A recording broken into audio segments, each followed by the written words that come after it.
3 minutes, 30 seconds remaining.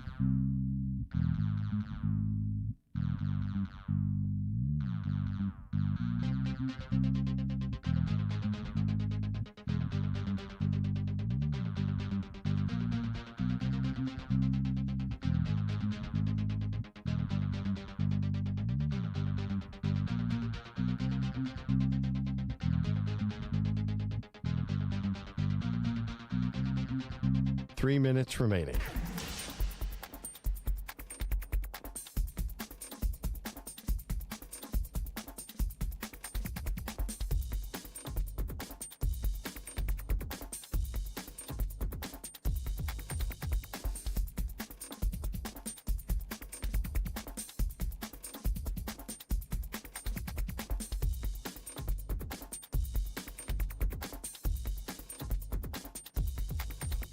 Two minutes, 30 seconds remaining.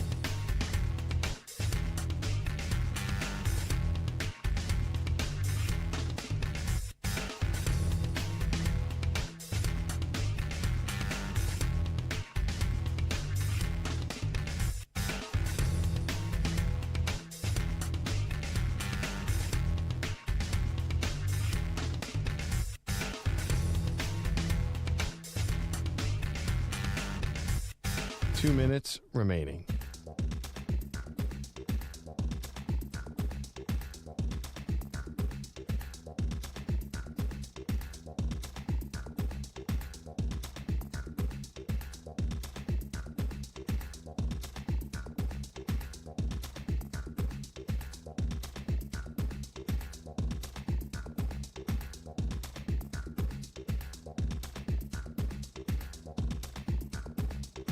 One minute, 30 seconds remaining.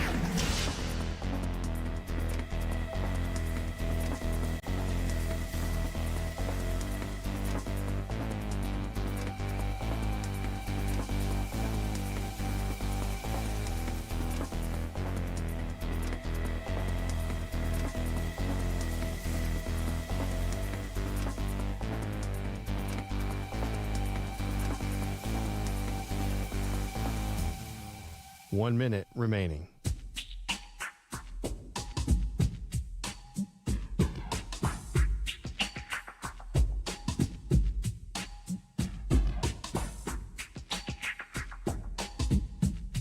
Forty-five seconds remaining.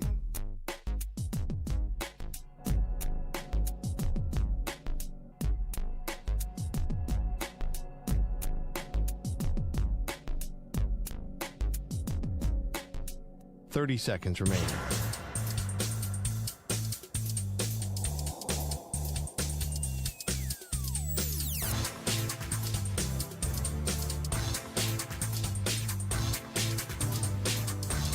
Fifteen seconds.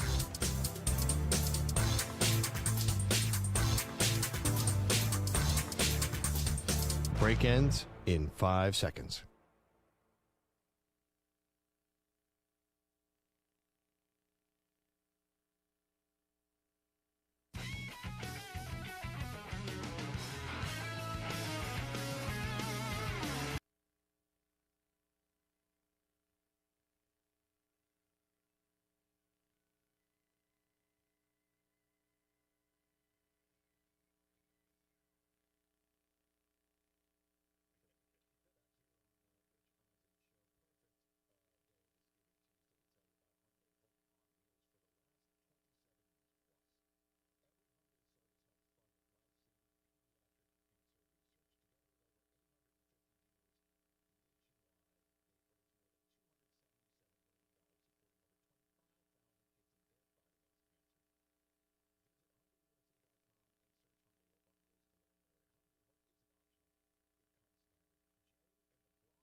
You're in a 4-minute break.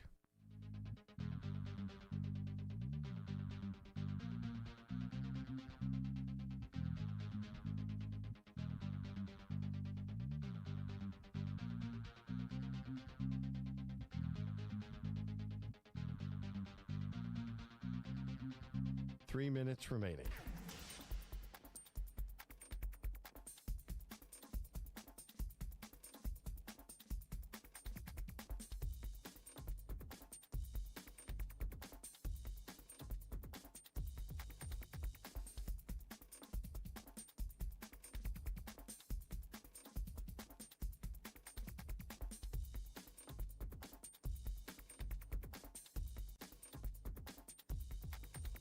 Two minutes, 30 seconds remaining.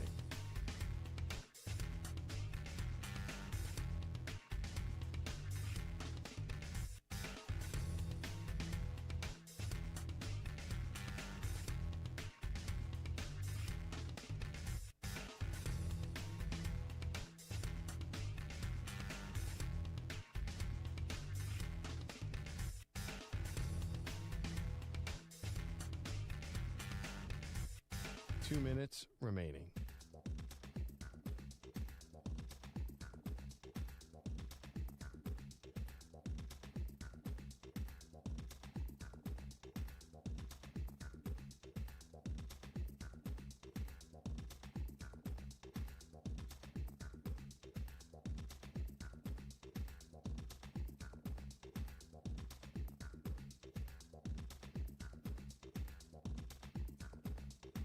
One minute, 30 seconds remaining.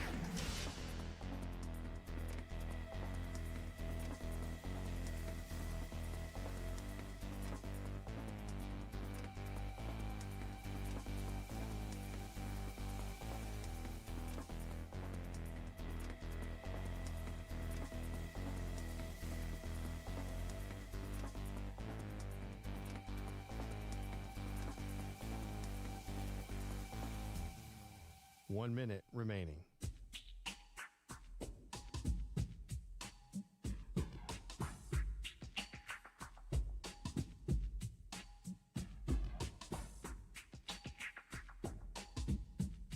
Forty-five seconds remaining.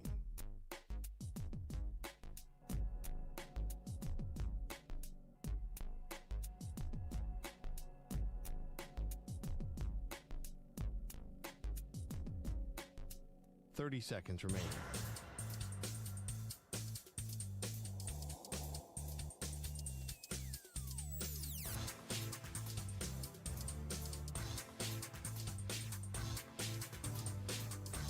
Fifteen seconds.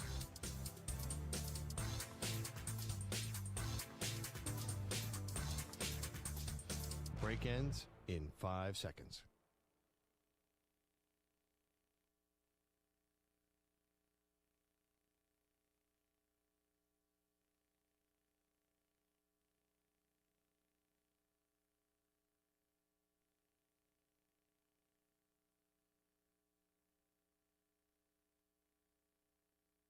To infinity and beyond. He's live. He's nationwide. This is the Zach Gelb Show.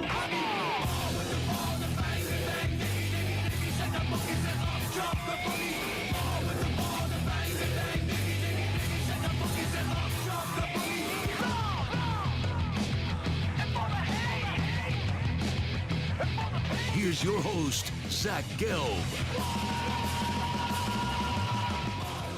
Live from the Play Show, yet not overly ostentatious studios of the mobile Infinity Sports Network studios here on Long Island. This is a Tuesday edition of the Zach Gelb Show, coast to coast, across all the great local Infinity Sports Network affiliates, Sirius XM, Channel 375, the free Odyssey app, the iHeartRadio app, and also streaming live on YouTube.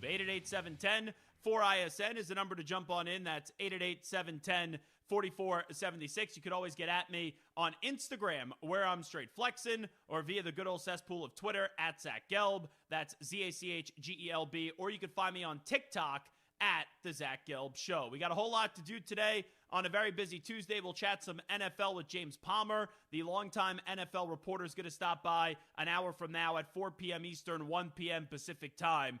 But we got to start with the game last night that did wrap up what was a fun Week 13 in the NFL. Really, the great games of Week 13 and the craziness was really on Thursday on Thanksgiving when you opened it up with the Green Bay Packers going to Detroit and defeating the Lions. Then you saw in the game that was sandwiched in between the middle of the triple header, a Dallas Cowboys team defeat the Kansas City Chiefs on the nightcap.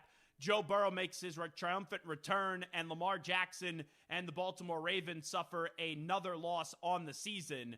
And then it trickled into Black Friday where the Bears go to Philadelphia and they beat up on the Eagles and they just grounded and pounded them to death.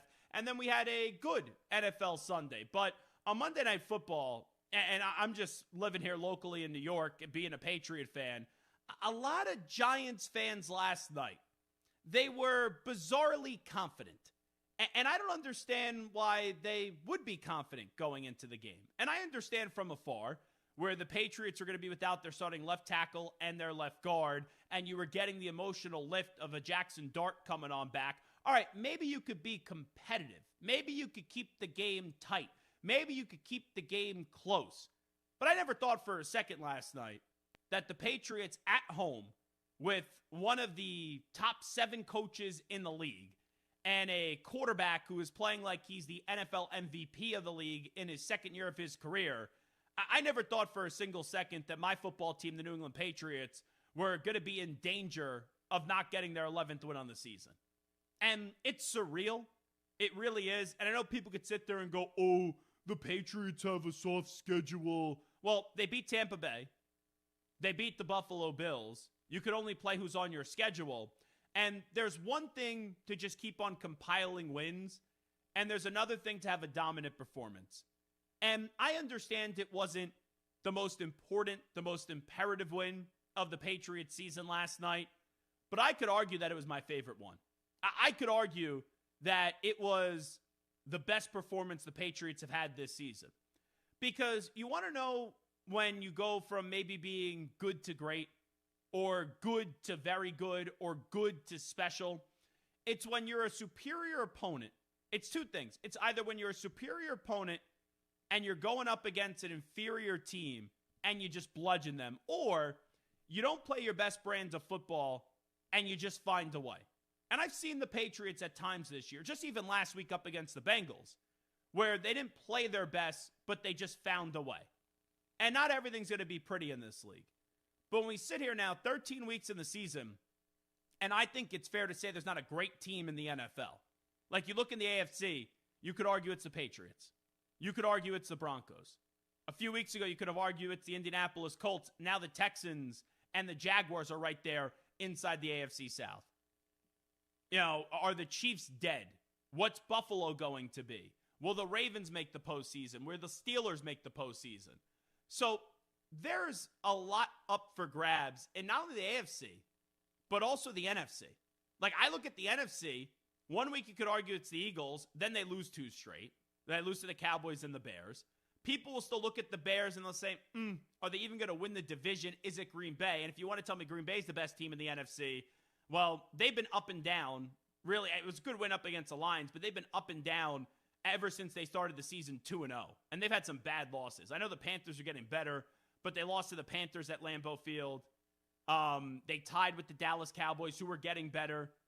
So there's been some stinkers by the Packers. They lost to the Browns in Cleveland when the Browns scored 13 unanswered fourth quarter points. The Lions right now wouldn't be in the postseason. In the NFC West, we just thought it was the Rams being the best team in football. They just lost to the Panthers.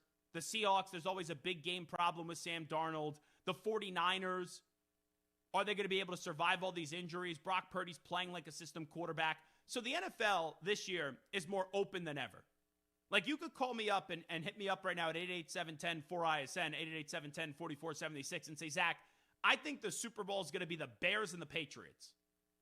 If you would have told me that in the summer, I would say you're smoking dope. Now, I would say that's plausible. You could also tell me it's going to be the Rams and the Chiefs. And the Chiefs aren't even projected to be in the postseason right now. I would tell you it's possible. Pretty much anyone that's in the mix this year, from the Pats to the Bills to the Steelers to the Ravens, in the South, the Texans, the Colts, the Jaguars, the Chiefs, the Chargers, the Broncos. Then in the NFC, you got the Eagles, the Cowboys, the Packers, the Lions, the Bears, Tampa Bay, Carolina. You get to the NFC West, those three teams that are alive, in the Rams, the 49ers, and the Seahawks. You could make an argument for any of those teams. And I understand it's not likely a team like Carolina is going to the Super Bowl. Or it's not likely a team like the Texans, even though they have a great defense, but I'm not a big fan of C.J. Stroud right now, are going to the Super Bowl. Right? Like, it's not likely for those teams that the Cowboys are going to go to the Super Bowl. But the fact of the matter is that no one has really taken the baton and have run all the other way where we all universally just look at them and say that's the best team in the NFL. Like, look at the Broncos the other night. As easily as they won that game up against the Commanders, they're a 2-point conversion away from losing that game. And even my team, the Patriots, people sit here and they tell me how they don't play anybody. But I look at the Patriots last night. What made that game so impressive was they dominated in all three phases. Offense, Drake May looks like he's the MVP of the league. Defensively, they hit with the passion last night. They hit with the purpose last night. And then from a special teams perspective, you had Marcus Jones early in the game, who's a weapon, take a punt back. I think it was for 94 yards to the house for a touchdown. So that game was over at halftime. That game, quite frankly, was over when it was 17-0. But that was a game last night that it just shows you in this league. You either have a coach and a quarterback or you don't. And look how quickly it's changed in recent years. The Texans, they were picking number 2 in the draft.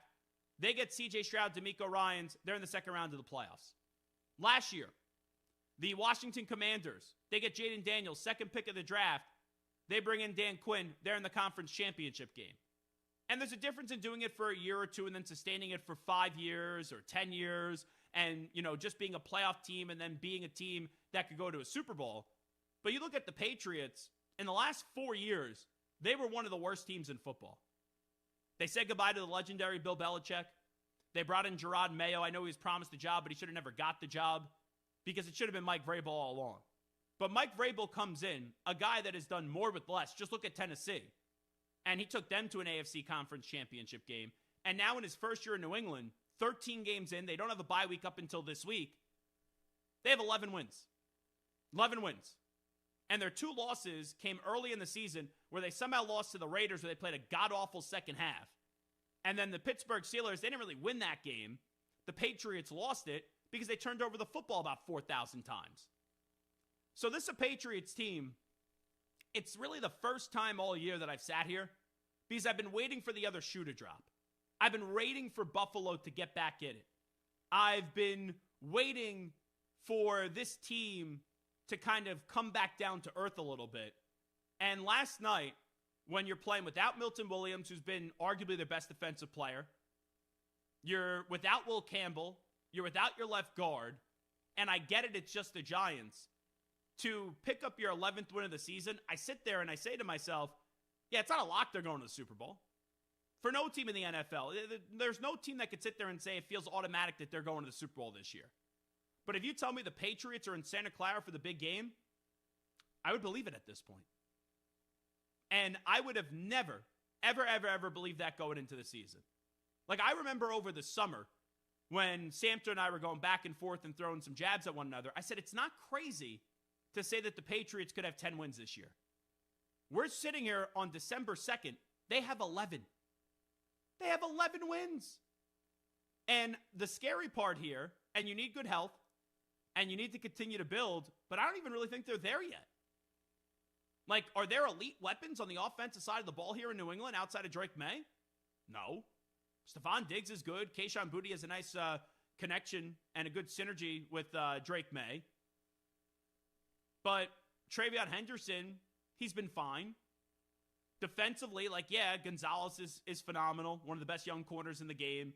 Milton Williams, when he's healthy, is a stud. Christian Barmore, when healthy, he's a stud. But it's not like this team is even fully put together yet. And could there be some regression next year? Yeah. But right now, I don't even know how far this team is going to go. And usually when you say that, it's like, oh my God, you're not sounding very confident. But I mean that in a good way. I truly don't know how far the Patriots are going to go this year. And that's a good problem to have right now because I thought at best they could be a fringe playoff team this year. But when you have a quarterback, when you have a coach in this league, it changes drastically. And the Giants may have their quarterback.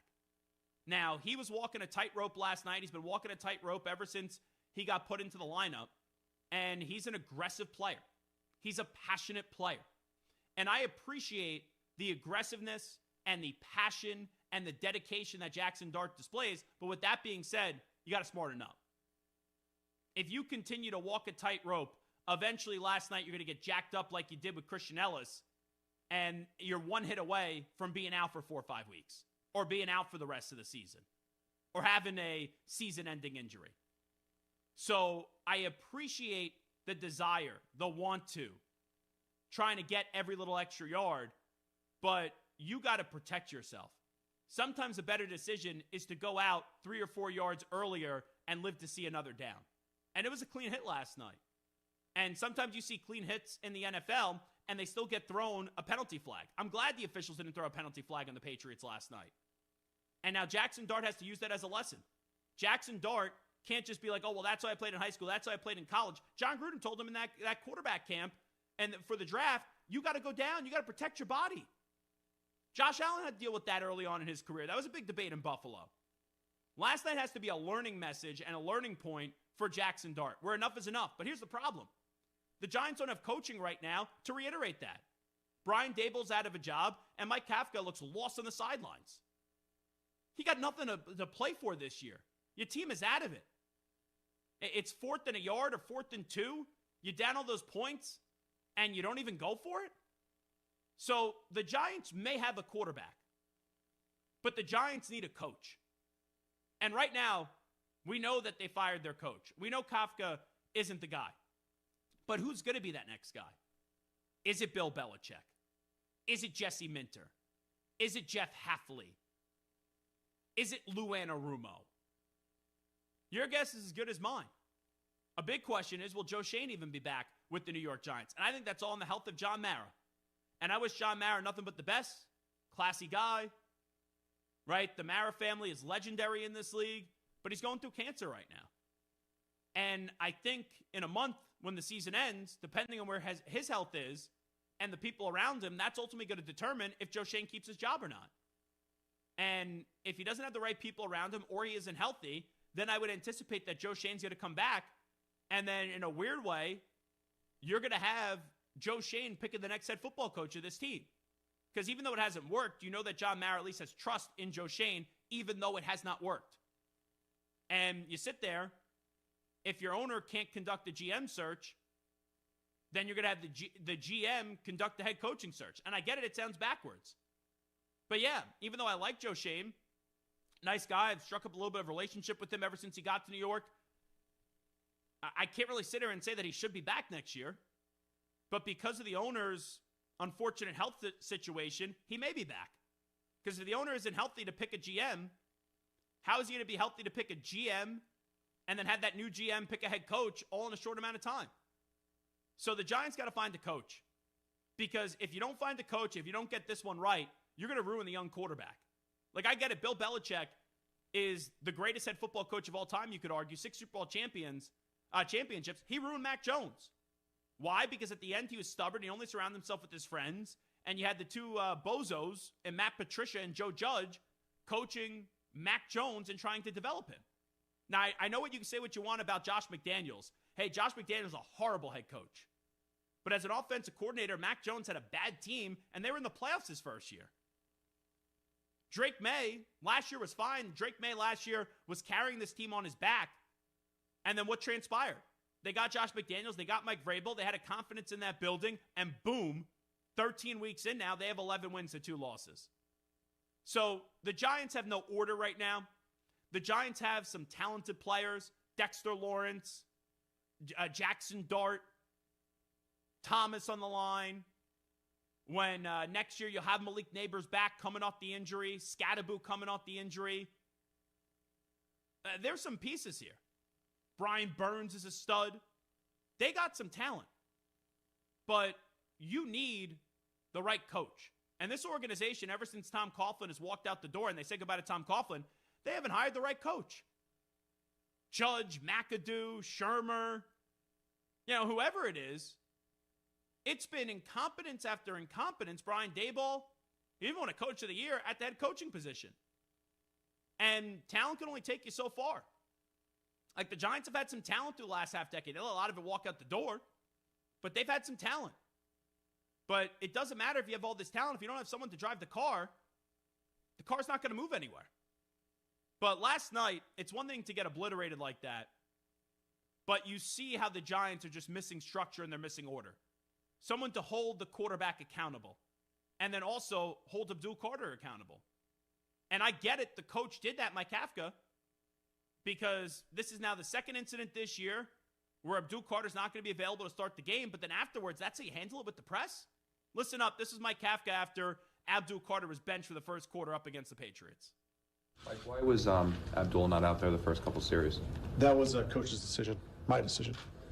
Why'd you make that decision? Just based on how we went during the week. Just that was the decision I wanted to make. Another disciplinary reason? No, it was just my decision to not play him. There was a report that he was missed part of or all of a team event. Is that true? No, it was just strictly my decision. How concerning is it now? This is the second time in 3 weeks he's had to be benched in this way. Yeah, no, it's unfortunate, but that's the way we kind of work with it this week. That was my decision to do that. Those are tough decisions to make, but that was my decision. And again, the kid, nothing with him. Everything that we did was my decision.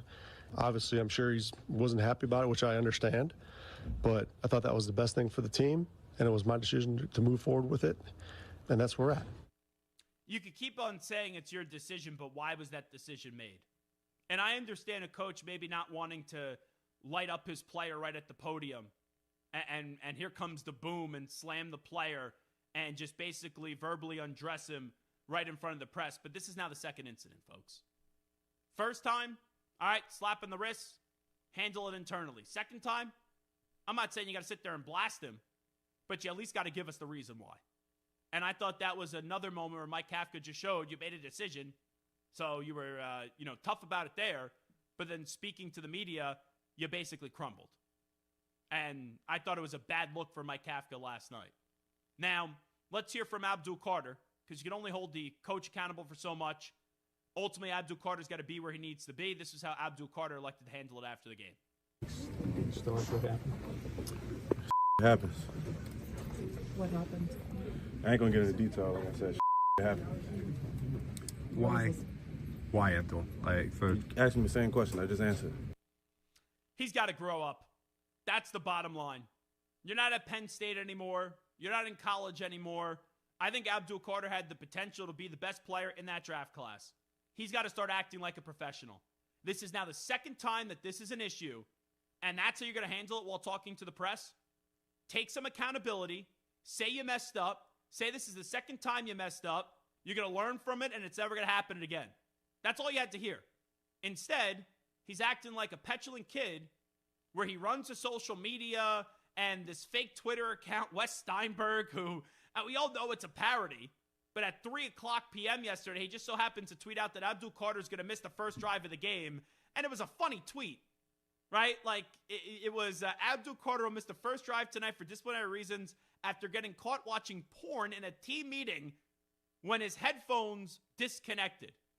So that just so happened to get sent out the other day at 3:23 p.m. Eastern time, and it's a parody account. And Abdul Carter tweets out after the game last night, let me remind you, in a game where he was benched for the first quarter, disciplined for the second time this season, stop slandering my name, real bleep. And if you believe that BS, you're stupid. Yeah, he's right on the last part. You're stupid if you believe that. But Abdul Carter, time and place. Time and place. That's what you need to know. Not the time to go run to Twitter after you got benched in the first quarter. Sometimes you're better off not saying anything. Sometimes you're better just shut it up. And last night, it would have been better for Abdul Carter to just say nothing. Whether than what he said on social media and then what he said to the press as well after the game. He's got to grow up, and he's got to grow up quickly. Because in New York, when there's a lot expected out of you, if you don't deliver, they will eat you alive. And that's just the reality of the situation. So you see two teams last night. Both teams have some talent. you could argue that there may be some more talent in the Giants team when the rosters are fully healthy. But there's no doubt about it, the Patriots have their quarterback and the Patriots have a coach. Jackson Dart has been fine. He's been encouraging. I can't sit there and say he's definitely a franchise quarterback yet. And we know the Giants don't have a coach. But the Giants could learn from the Patriots. You get the right coach, and it could change quickly. You get a coach who brings some discipline, who is a player's coach, but not a doormat, and you could be going from one of the worst teams in the league for the last half-decade to now the most wins in football. And that's what happened with the Patriots. There's not a lot of glaring differences on the construction of this roster with the Patriots from last year to this year. There's not. What's the biggest difference, though? They got rid of Gerard Mayo, who was just not ready. They brought in Mike Vrabel. Mike Vrabel set the law, laid down the rules, is a player's coach but isn't a doormat, and this team has rallied behind him, and they've gotten the most out of this squad where they're sitting there at 11-2. And yeah, you may guess it, you may doubt it, you may say, oh, who have they played, blah, blah, blah, blah, blah. But in a year where the NFL is wide open, it feels like right now the sky's the limit for this version of the 2025 New England Patriots. Zach Gelb here with you on the Infinity Sports Network. Is Kalani Sitake about to leave BYU? And is he about to head to Happy Valley? We'll discuss next. You're in a 5-minute break.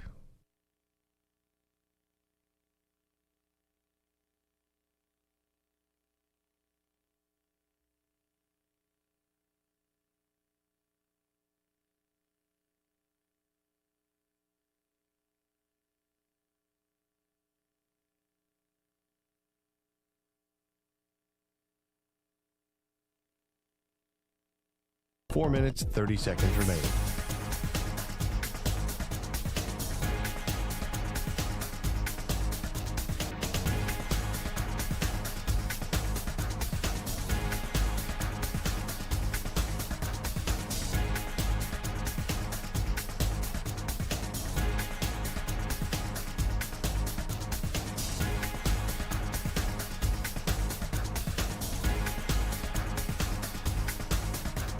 Four minutes remaining.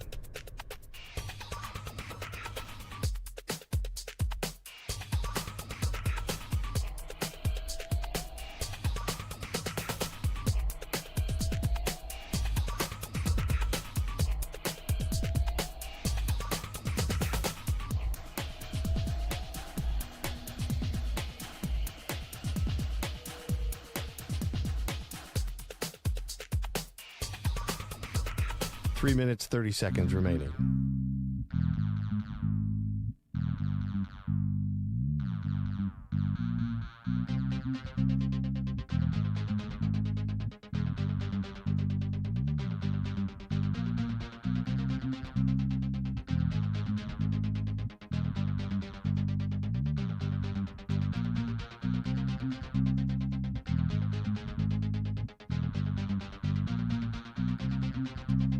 Three minutes remaining.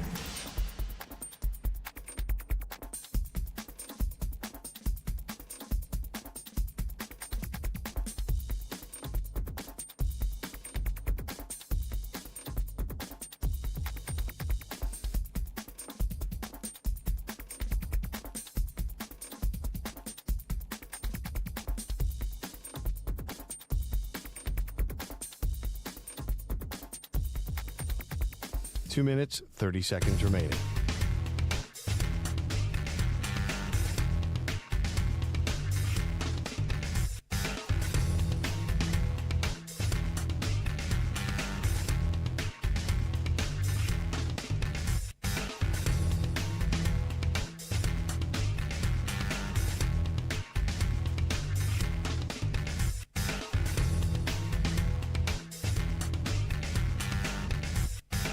Two minutes remaining.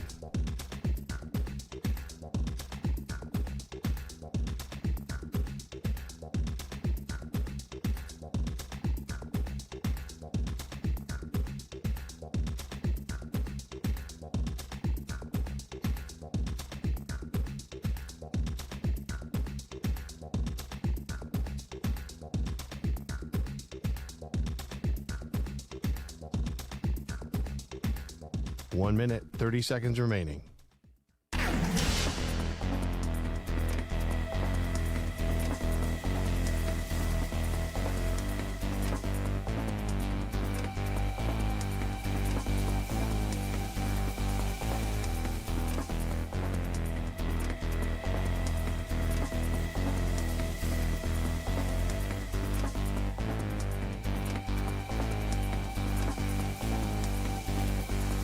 1 minute remaining.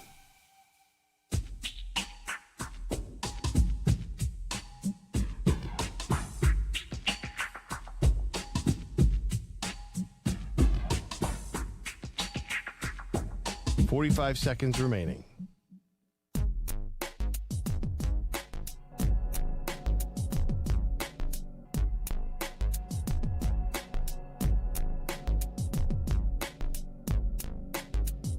.30 seconds remaining.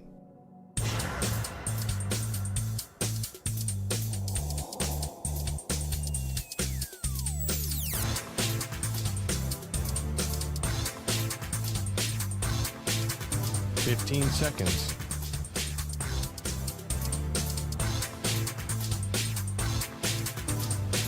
Break ends in 5 seconds.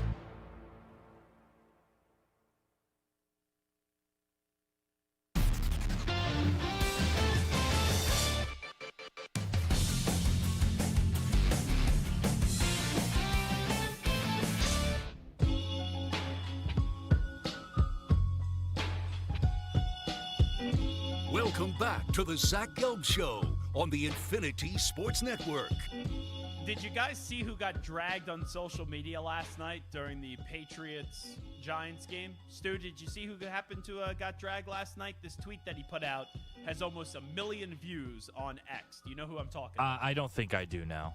Okay, let's see. Moist Mike, do you have any understanding of who potentially got dragged to the network last night with the tweet that they had over the Patriots and the Giants game, just in our 345 Hudson Street Studios complex? Just based off of the teams who were involved, I'm going to go with Mr. Patrick Boyle. Yes, you would be correct. Now, Pat Boyle is not a Patriot fan and is not a fan of the Giants. But with that being said, Pat Boyle, who is a very good talk show host, right, for our network, he watches games and likes to give his opinion on them. What a novel concept. But Pat Boyle has really had hatred for two teams since I've known him. One was the Philadelphia Eagles. He would always hate the Philadelphia Eagles, but now since his girlfriend is from Philadelphia, he's sucking up to the city of brotherly love. And the Patriots he always likes to go after. So Pat Boyle put a tweet out last night that has nearly 1 million views. It said, Christian Ellis would have delivered this hit even if Jackson Dart was stepping out of bounds. Cheap shot, dirty play. Lost a lot of respect just now for Mike Vrabel taking Jackson Dart out of the ballgame was clearly communicated to his team before this game. So people are just trashing, deservedly so, Pat Boyle on social media. Stu, did you think that was a dirty hit last night where Jackson Dart could have gone out at about the 30-yard line, but he tries to get to the 25 and tiptoe his way for 5 more yards, so he's inbounds, and then Christian Ellis just lays the boom. Did you think that was dirty last night? So I don't think it was dirty. I thought it was a little unnecessary. Like, I feel like if you're the defender on that play, you could probably not do that. But in terms of like a dirty play where it should be a 15-yard penalty or an ejection or it should start a brawl, which it did, I did not think it was dirty, no. Okay, let me ask Samter. I have a feeling that I know which way this little rat is going to answer this question just by what he ended up putting on the show rundown today. And yeah, I shouldn't call you a little rat. But Samter, who may have also got hit by Christian Ellis, by the way, if you're watching on YouTube, as Samter is in a sling right now after having some surgery. Did you think that was a dirty hit, Samter? You know, if it was any other team, I would probably chalk it up to just hard play. But knowing the Patriots' history with Spygate and Deflategate and various other levels of cheating and bending the rules and their personality and Mike Vrabel and what he likes to do and what he offered to cut off if he won a Super Bowl, he's the kind of guy who I'm sure my guess would be, you know, he trains these guys during training camp and practice to get dirty, to make late hits, to go out of bounds, go after the quarterback, take him out. I feel like Bounty Gate 2 is on the horizon. And, you know, Patriots just have Gate. It should just be Patriot Gate from now on. Let's just call them the New England Patriot Gates. Let's just do this. Hey, Samter, could we just play a little game of trivia right here? Would you entertain me on playing some trivia right here with me? Yeah, absolutely, man. Who is Michael Samter's one of his favorite coaches in the NFL? Who is Samter's one of his favorite coaches in the NFL for a team that he doesn't root for? Dan Campbell? No. You like this guy more than Dan Campbell. We have actually had arguments about this guy, and you have positively spoke about this guy, and you've been right on this guy. I thought when he got his next job, he wasn't going to be as successful as he did. Do you know who that coach is, by the way, that you support? There's so many guys who I love. You know who it is. No. You know who it is. Sean Payton? Yep. Okay, yeah. Here you are waving your pom-poms for the last 2 years over Sean Payton, who is involved in Bountygate. But now you're going to go attack Mike Vrabel for, we don't even know if he instructed his player to do that, but Christian Ellis delivering a hit on a player inbounds that was clean and legal. That's what's going to get your panties all in a bunch, right? Here's the thing. Sean Payton has had one knock against him. The Patriots have like a dozen of them. What has Mike Vrabel ever had a knock against him on? He was on the Patriots during most of those cheating days as a player. But that's not his fault. As a coach, and also the Spygate thing, one of the more overrated things in the league ever. But this is what I got from Samter this morning. This is the note I got from him. Fights break out after cheating Pats, and he bolded the word cheating. Committed dangerous in bold, dirty, bold, evil, bold, hit on dart because they're bold, terrible, mean, violent, dumb coach trained them to act like that. Should he be kicked out of the league or suspended like Peyton and Bountygate? That was from Michael Samter, what I got last. How do you really feel, Mike? That was idiotic. I mean, was there anything that I said there that's wrong? Patriots are cheaters? Yes, you're wrong in everything. That's why my team wins and your team loses, because your football team tries to act all tough with that Fugazi coach and Aaron Glenn, but Mike Vrabel actually is tough. You know, here's the thing. I'll take Glenn over Vrabel any day of the week. Okay, good luck. In a fight. In a fight. Let's do this. You said in a fight. Yeah. Yeah, I think you're wrong on that, but it would be a good fight. I mean, it's a linebacker versus a corner, but still, Aaron Glenn is a badass. The Patriots have 11 wins right now.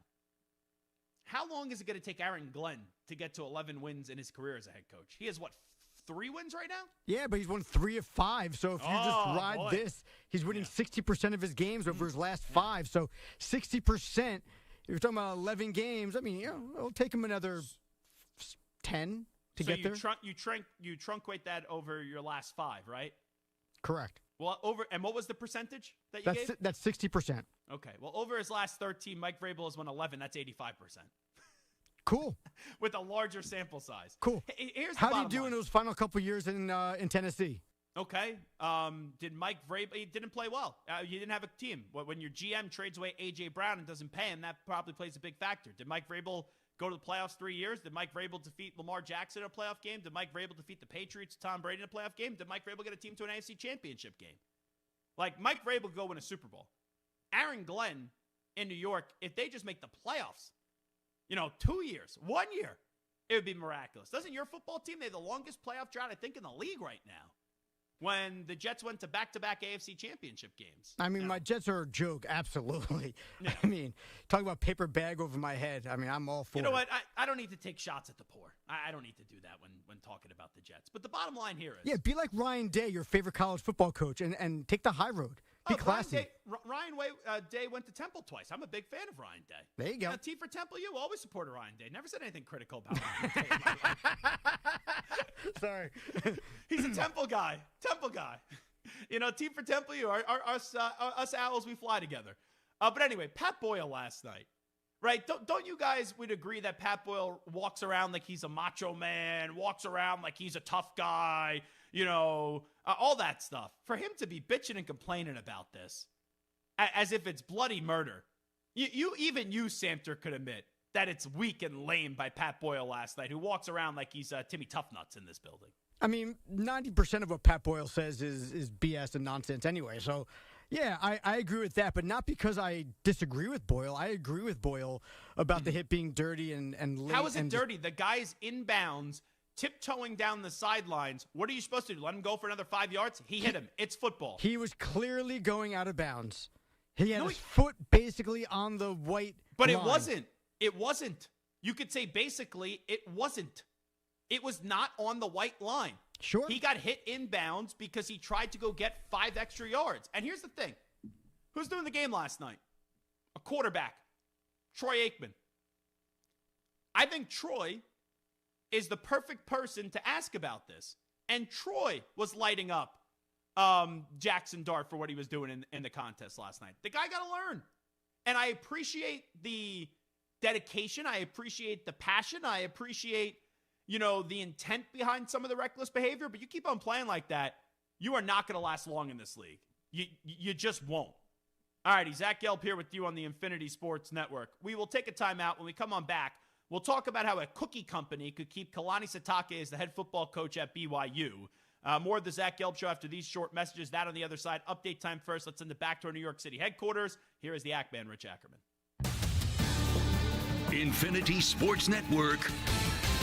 Sports Flash. And this report is brought to you by Advantage Gold. Defense wins football games and protects retirements too. Call Advantage Gold at 800-900-8000. Now, leave your email and get your free gold information kit. The Giants haven't won too many games. 2-11 after last night's embarrassment in Foxborough, their 7th straight loss. They've already fired their head coach, their GM Joe Shane. Still on board right now. He said 2 wins is not good enough. He's still optimistic for the future. We do have a good young quarterback, that's on a rookie contract for the next 4 years. And that's when it gets fun. When you're building around a young quarterback, you have a good nucleus, you have a good left tackle, you have a wide receiver that had historic years, a rookie season. You got a good running back room. You got pass rushers. There's pieces in place. Amon-Ra St. Brown missed a 2nd straight day of practice because of the ankle injury suffered on Thanksgiving. The Thunder have had an outstanding start to the season, winning 20 of their first 21 games. They posted wins in the last 12 and look to extend that streak tonight when they take on the Warriors in San Francisco. Kansas will be without star freshman Darren Peterson again tonight when they take on 5th-ranked UConn. I'm Rich Ackerman. This is the Infinity Sports Network. Follow us on Instagram. Our handle is Infinity Sports Network. That's Infinity Sports Network to follow us on Instagram.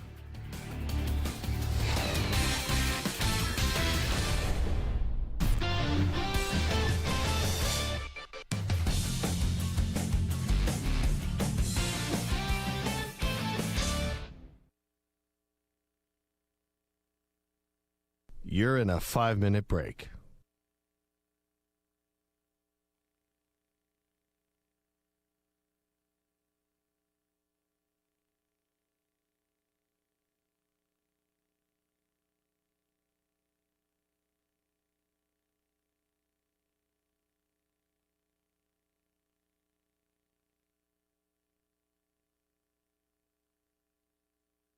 Four minutes, 30 seconds remaining.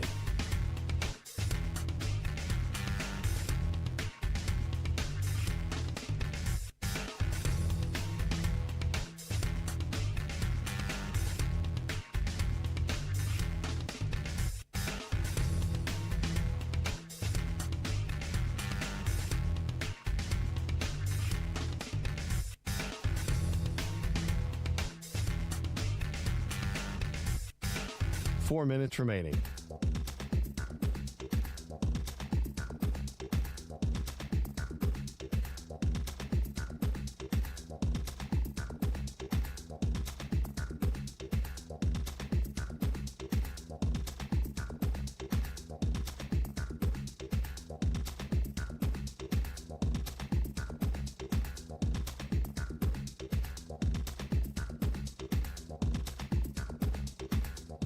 Three minutes, 30 seconds remaining.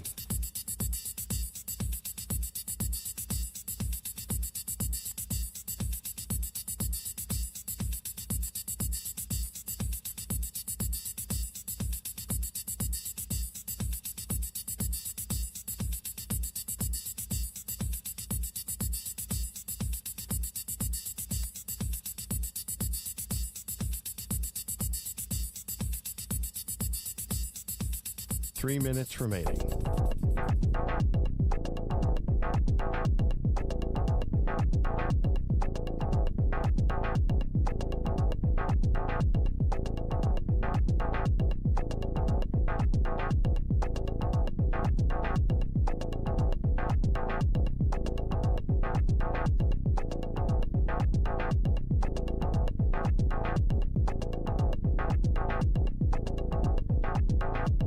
Two minutes, 30 seconds remaining.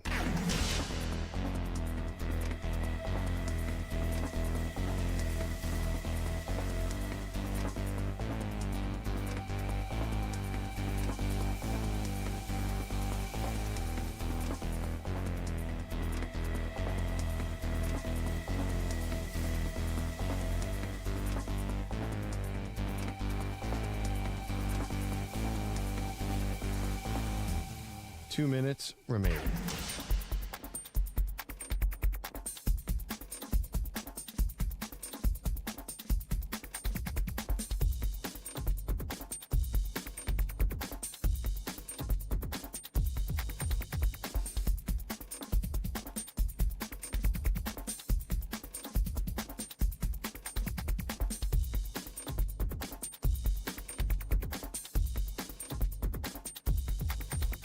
One minute, 30 seconds remaining.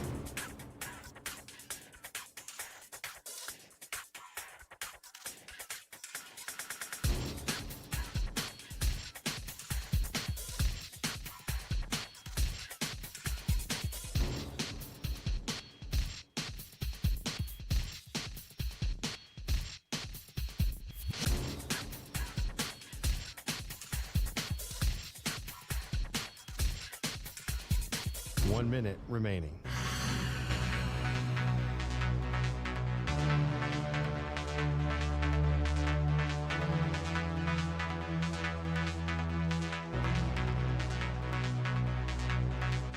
Forty-five seconds remaining.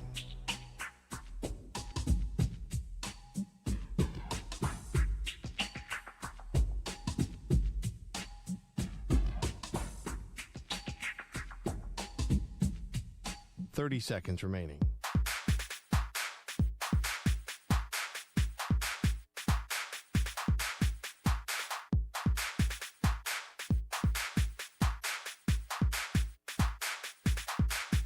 Fifteen seconds.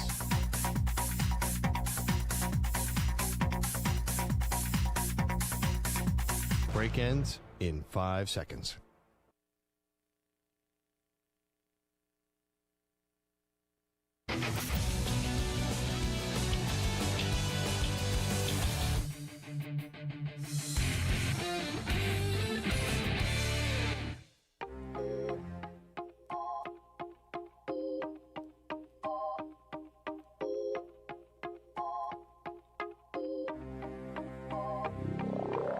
Welcome back to the Zach Gelb Show on the Infinity Sports Network.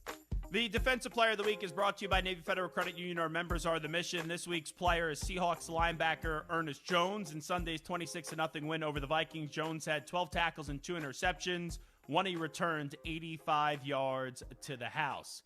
Zach Gelb here with you on the Infinity Sports Network. So when the Penn State job first opened up, the two names that were talked about the most for that job were Curt Cignetti and Matt Rule. I think those were the two top targets by athletic director Pat Kraft. Cignetti quickly said he's not leaving. Matt Rule then also said he's not leaving as well, and both remained at Indiana and Nebraska, respectively. Now, with that being said, I have covered 2 or 3 head coaching searches led by Pat Kraft when I was at Temple. And here's what I said at the time, and I'll reiterate it again today. Pat Kraft, he moves in silence. You know how Lil Wayne says, real G's move in silence like lasagna? That is usually Pat Kraft during a coaching search. So when I was at Temple, he moved in silence, and I had a good relationship with Pat, and he wouldn't even respond to me when I was trying to get some intel on the coaching search, would not respond to me. And the Owls eventually hired Jeff Collins. Then had another coaching search, and they eventually hired Manny Diaz. Both of those times, there was a lot of names speculated. There were a lot of names that were thrown out there. And Jeff Collins kind of came out of nowhere and ended up getting the job. Manny Diaz kind of came out of nowhere and got the job. And you may have not have heard about either of those two being in the mix until like 2 to 3 days before they got hired. So I'm not saying that this was all done by design by Pat Kraft. I think that Pat Kraft, kind of got rejected by Cignetti and Rule. He swung big. And could there have been other guys on the table for him? Yeah, absolutely there could have been other guys on the table. And like Brent Key wants to stay at Georgia Tech. There's nothing you could do. I don't know if Kenny Dillingham was in the mix, but Kenny Dillingham was someone that I thought would have made sense for Pat Kraft. Obviously, he's still at Arizona State. I've told you before on this show, and I stand by it, and I know it's true, that Urban Meyer reached out to Penn State, and ultimately that conversation didn't go much further than that because Urban wasn't viewed as fit to handle the NIL era based off of some of his answers. And I said it from the jump that they should go, if they're trying to win a national championship, go hire Urban Meyer. I know Urban Meyer and I, we went through a little bit of a fight on social media, but I originally thought when the job opened up that he should have been a top 3 candidate for the job. So when this has clearly gone down in the last 2 weeks, where he wasn't going to get his first or second candidate or a top 3 candidate that he wanted, I thought it was going to be a name out of nowhere that would surprise you. And yesterday, the name Kalani Sitake emerges, and whether you think that's a fit or not, that kind of operates in the mold of Pat Kraft, where it's a name that no one saw coming. It's a name like we threw out 10 names when the job opened up. Kalani Sitake wasn't on my radar. And it's not because we don't know who Kalani Sitake has. I've been having him on this network for the last 5-6 years. Right? He's been there. And we've had him on this show countless amount of times. He's a damn good coach. Right? His energy could mesh well with Pat Kraft. But Kalani Sitake has no connection to Penn State, which you don't need. Kalani Sitake really has no Northeast roots, unless if there's a magical one and a secret one that we don't know about. And these coaches are whenever they get to the podium at these press conferences, they act like they lived in the area for years. But Kalani Sitake went to BYU. Kalani Sitake is a head coach at BYU. He ushered him out of the independent era into having a good, doing a good job in the Big 12, in the Big 12 championship game. He had Zach Wilson go 2nd overall in the draft. Like, he's been a damn good coach. And he's deserving of a bigger job. But now that name is out there, and his current school has money, right, with the Mormon community and all that, and the CEO of Crumble Cookies is tweeting on out that he's not going to let him leave, and he's got a lot of work to do. So this is turning into a fight, or I don't want to say fight. This is turning into a game of tug-of-war, and it's a respectable game of tug-of-war, with Penn State up against the Mormons and up against the CEO of Crumble Cookie, right? It's wild. But here's the thing. If Kalani Sitake was the hidden choice, he was the guy that you had to pivot to after maybe 1, 2, and 3 said no. And I'm sure that Pat, when he started his search, Kalani was on his big board in some capacity. But when Kalani's name was just on the board to then moving to the top of the board, you got to land a guy like Kalani Sitake. You could afford, inside the Big Ten, not to be able to poach Kurt Cignetti. You could afford not to be able to poach Matt Rule. But when Kalani Sitake is out there, and you're this late in the process, and all these other jobs are filled, you got to go deliver. And it seems like from the reporting that there was a handshake agreement, and who knows what's true or not, and now Kalani Sitake is reevaluating this. But here's the thing. And, I like to operate where there's smoke, there's a fire. Maybe in this case, it's just all a bunch of noise. And you're having maybe Kalani Sitake use Penn State to get a raise. You're like, that's a possibility. But if Penn State doesn't get Kalani Sitake, who are they getting? Do you go back to the Louisville well and try to poach Jeff Brom from his alma mater? I would sit there and say Brian Hartline. You just saw Will Stein the other day, who was up for the Kentucky job, and gets a Kentucky job, but Hartline was also up for the Kentucky job. Hartline didn't get it. So if you're Pat Kraft, it seems like one of these 3 names, or maybe 4 names, I'll throw a 4th one in there. One of these 4 names at this point have to be the next head football coach at Penn State. Kalani Sitake, Jeff Brom, Brian Hartline, or the last resort could be Manny Diaz. Like, if Manny Diaz wins the ACC championship, probably you're not then going to even have his Duke team go to the college football playoff. He was at Penn State as a defensive coordinator. Pat Kraft has hired him before as a head coach at Temple, even though he bolted after 17 days. It may have to be like someone like Manny Diaz if Sitake says no. But if Kalani Sitake, if that's a guy that you thought you were going to get, and then you're not getting him, I know I just mentioned those 3 other names. Do you try to go back into the well and into the waters of a Kenny Dillingham? Do you try to poach Key again? Like, are there names out there that you get desperate that would be really good for your program that you just make them the Godfather offer that they can't refuse? But we've seen a lot of jobs fill up. Arkansas, Florida, LSU, Virginia Tech, Auburn, and Penn State is the major job that's still out there, and they still have not filled up. So it's got to be someone that's playing this weekend. You would think it's Kalani Sitake, but if it's not, you have a lot of teams whose season ended, and you got to pounce. Because the longer and longer this goes on, and I like Pat Kraft, it doesn't make him look good. And I thought he was right to get rid of James Franklin, but now you got to bring in the next guy. And I don't want to overreact until we find out the name, because usually Pat moves in silence in this search, and he doesn't really talk to anybody.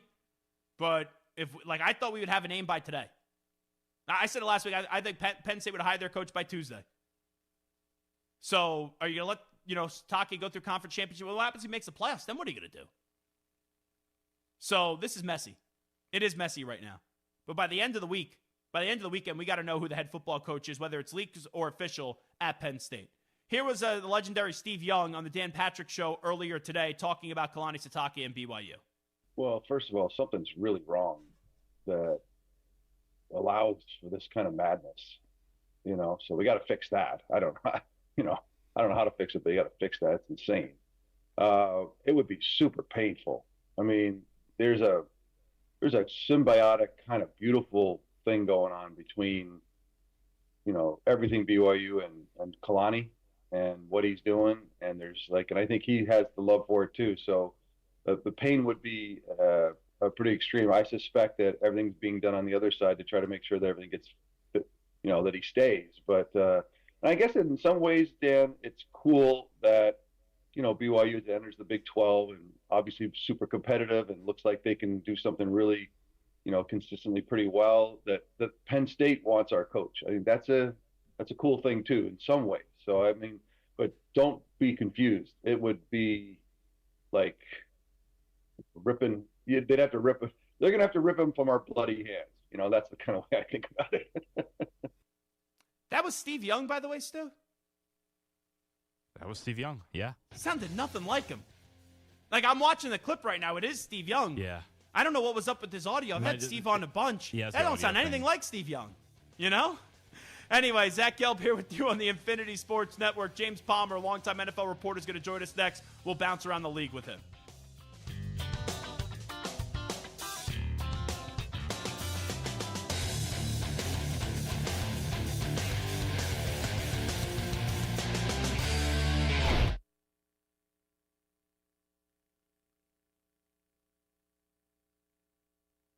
You're in a 5-minute break.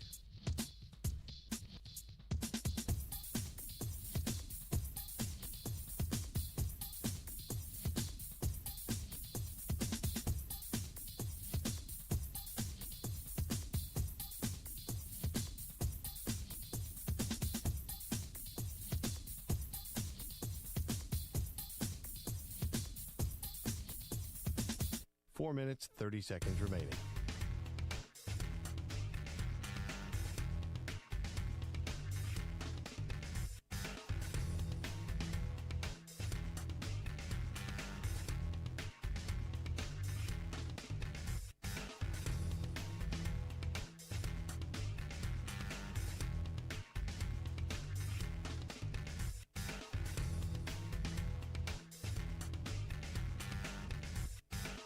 Four minutes remaining.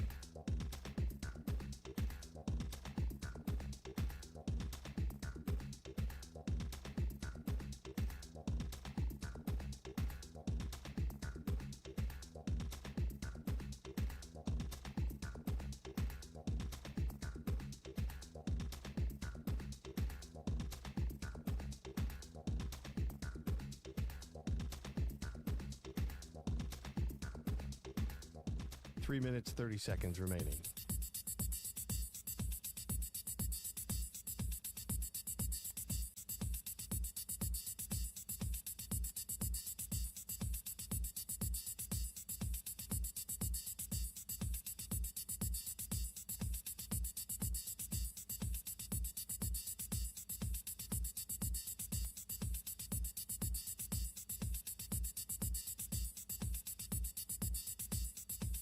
Three minutes remaining.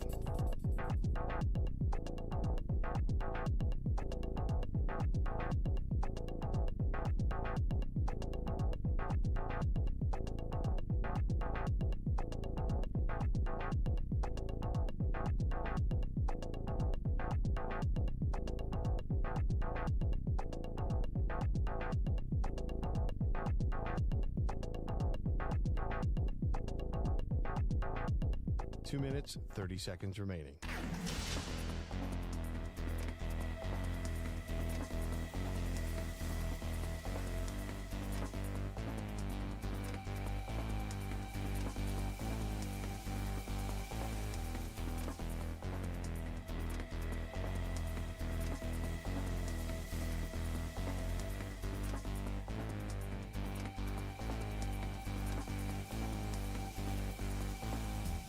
Two minutes remaining.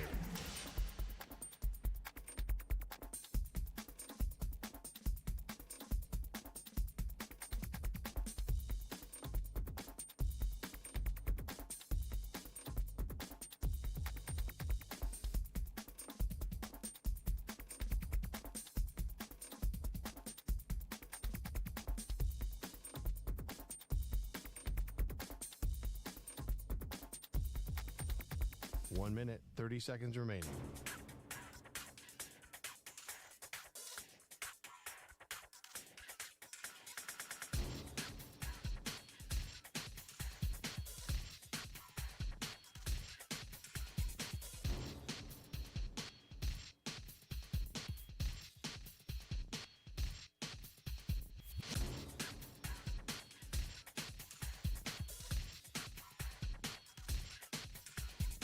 One minute remaining.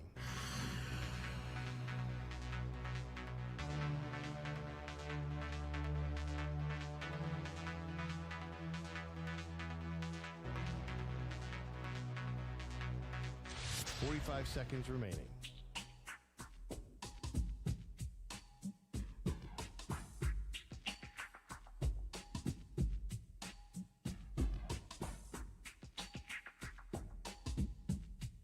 Thirty seconds remaining.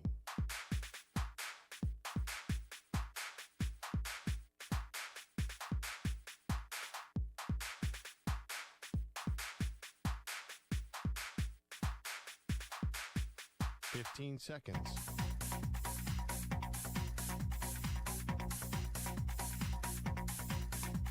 Break ends in 5 seconds.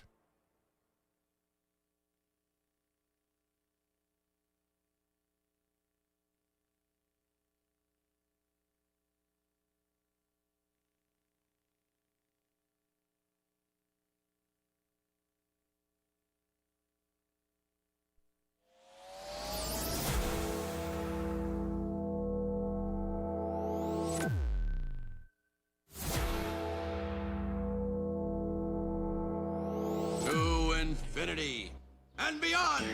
He's live. He's nationwide. This is the Zach Gelb Show. Alrighty, hour number 2 of our radio program. Welcome back in. It is the Zach Gelb Show, coast to coast on the Infinity Sports Network on this Tuesday. As you can listen to us on one of your great local Infinity Sports Network affiliates, Sirius XM, Channel 375, the free Odyssey app, the iHeartRadio app, and also streaming live on YouTube. Can you believe that we're 13 weeks into the NFL season? Week 14 right around the corner. Let's go out to the guest line right now. He is the co-host of Scoop City with The Athletic. He's also an NFL insider for Bleacher Report, and that is our pal James Palmer, who, by the way, let me be respectful here because I know he's forgot this feeling. The last 4 years, it did not go his way. He would come on this show. He would take his lumps. He would cry about it and do all that stuff. But his Ohio State Buckeyes finally decided to have a pulse once again and finally decided to be a legitimate college football program, and they defeated the Michigan Wolverines, even though they just won the national championship last year. So, this is a long-winded way of me saying congratulations, James Palmer. Well, that was big of you, Zach. That was very big of you. I appreciate it. It was a strange 4 years. A natty in there made it feel a little bit better. But, during my almost a decade in college at Ohio State, I guess I was in no hurry to leave. I didn't really experience any of these losses. So it's been different. But this is an interesting team we have here in Columbus. This is a special group. Your yearbook back then for college was in black and white. Was that correct or no? My first year of school was Tressel's first year. Okay. So when they won the national championship, that was my sophomore year with Maurice Claret and those guys. So, my last game ever as a student was, we've had like 1,000 game of the centuries, I feel like, in college football. They always rename it every year. But it was when Ohio State, Michigan were 1-2 with Troy Smith at the Horseshoe. That was my last game as a student. Then we went and got mopped, I think, in the national championship by Florida. James Palmer here with us. Alrighty, so last night, let's start with Jackson Dart. he's got to learn how to go down or go out of bounds or slide. I didn't think it was a dirty hit last night. It's usually something that we don't see anymore in the NFL, but I thought the officials were right to not throw the flag. Do you think Jackson Dart will actually learn from last night, or is he just going to brush it off and say, this is who I am? Well, this is who I am is how he doubled down on it, Zach, after the game. I mean, and he was emphatic about it, saying, we're not playing soccer. This is how I play. If you've seen any point of my career, this is how I'm going to play the game. My argument to that would be this. I've covered this league for a long time.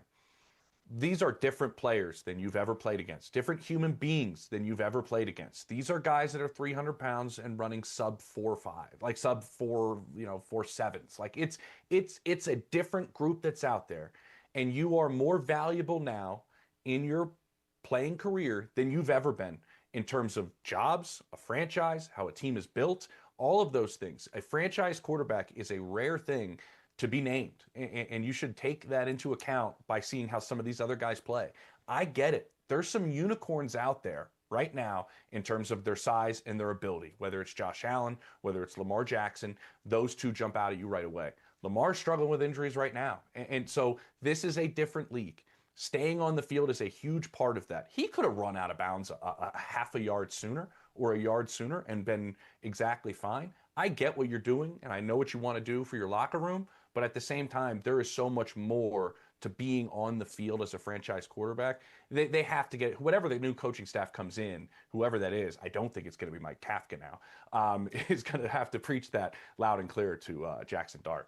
And it could change real quickly in this league. Like, Dart has done some good things. Drake May did some good things last year. Caleb Williams did some good things last year. You pair up Ben Johnson with Caleb Williams, boom, they take off. Mike Vrabel and Josh McDaniels with Drake May, boom, they take off. When you look at this Giants coaching search, who are some of the names that you think that they could be interested in? Yeah, I had heard that they were going to cast a wide net initially, and they have plenty of time. I think time was on their side in essence. I know they wanted to take a little bit of a look at Kafka. I think that's usually what happens when you part ways during the season as well, as you get a chance to look at somebody internally that you do want to take a little deeper look at. I think they're going to have their pick. I don't think this is going to be, and this could all change. I mean, we could get into it a little bit, but this might be on the lighter side. We usually average around 5 to 6 a year. This might be under that, and I think they could have their pick of the litter, in all honesty. If Mike Tomlin becomes available, I think you jump at it. If Matt LaFleur becomes available, I think you jump at it. I don't think Matt becomes available, but they didn't sign a contract extension before this season started. They wanted to take a look at how this season went. The expectations are through the roof in Green Bay.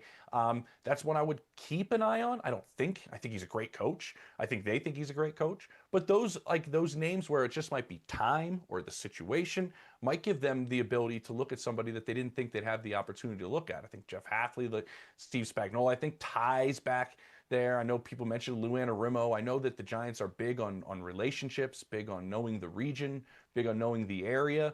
But at the same time, this is a really big hire. I don't think you want to limit yourself in anything like I just mentioned, Zach, because you have a star wide receiver on a rookie contract. You have a star quarterback on a rookie contract, running back, defensive line. I know you're looking for offensive line and corner, and I think that's the NFL is looking for those positions regularly. But you have a lot of building blocks and pieces in place. I do think they haven't come anywhere near where they're looking. I think the college ranks has kind of come and went in anybody's mind in the league right now. But I think you wait and see if one of these big dogs that might become available. Who knows?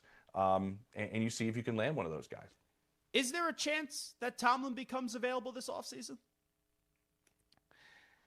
I think it's like an inappropriate conversation to have each and every offseason because of the type of coach he is. But this offseason this end of the year and heading into the offseason feels a little bit different, doesn't it? It feels a little bit different than it has in years past for a few reasons. One, they went all in this year. I mean, they really did in terms of the veterans. I mean, they just parted ways with Darius Slay. That was another veteran that they went in and they wanted to kind of play a role, and they got older, and they have the most expensive defense that is not playing well. This Aaron Rodgers experiment is not, this back half of the year has been much different than the first half of the year where they were just living by this quick passing game that was somewhat effective because they were getting the ball out of Aaron's hands very quickly. Sometimes it is just time. I mean, the comparison that everybody makes is Andy Reid. Now, that team bottomed out his last year in Philadelphia, and there was plenty of off the field stuff that was going on with Andy and his family, obviously. And you know, that was a situation that actually worked out for both sides. Philly's won 2 Super Bowls. Andy Reid's had unbelievable success in Kansas City. Sometimes the message does wear thin in this particular spot that you're in. I think he would be very successful wherever he ended up going. He kind of does look, just my personal opinion, tired. Like he looks a little worn out. And I'm curious if that's the case. And sometimes it is time, and it's nothing that the coach did wrong. But this could be eventually, it has to at some point. And this year feels different than years past for sure. Yeah, and I just don't expect it because I feel like we've talked about this for the last 3 to 5 years, and the Rooney family just doesn't change coaches. But with that being said, James Palmer, you know, the Andy Reid comparison, I've talked about that before. But this idea that the Steelers can't move off of Mike Tomlin, to me, is ludicrous. Like, he's the head coach of the Steelers. They haven't won a playoff game since January of 2017. Other franchises would be thrilled getting to the playoffs every year and going out in the wild card round. But this is an organization that's tied for the most Super Bowls of all time. Like, if the Patriots could get rid of Bill Belichick eventually, the Steelers could get rid of Mike Tomlin. Yeah, and there's similar issues that, I mean, I was at their playoff game against Baltimore this past year, and you saw the way the defense fell apart the last half of the season last year. They kind of thought it was Minkah Fitzpatrick in the middle of the defense, and that was slowing him down, and he had gotten older. Well, they move on from him, and a lot of the issues that they had were getting masked by turnovers. That happens a lot of times with defenses that are struggling. You get saved by a handful of turnovers, and you think you're doing all right. Like, it was interesting to me to where, like, the group is relatively the same in some aspects, and it's only gotten older, and they've re-upped with TJ Watt, and they've re-upped with other guys, and Cam Hayward wants to, you know, a new contract, and it's kind of like, well, I thought we fixed some stuff, and some things didn't really get fixed this offseason outside of bringing in the quarterback, the 41-year-old quarterback that you were waiting on. Is there any chance that Bill Belichick is the next head football coach of the Giants? I don't think so. I really don't. I haven't heard anything either way. I don't see the NFL being entirely interested in Bill Belichick right now. I really don't. The last opportunity he had in Atlanta, my understanding, that blew up in unbelievable fashion at the 11th hour. And I think the rest of the league knows that. And the rest of the league knows what Bill would be bringing with him.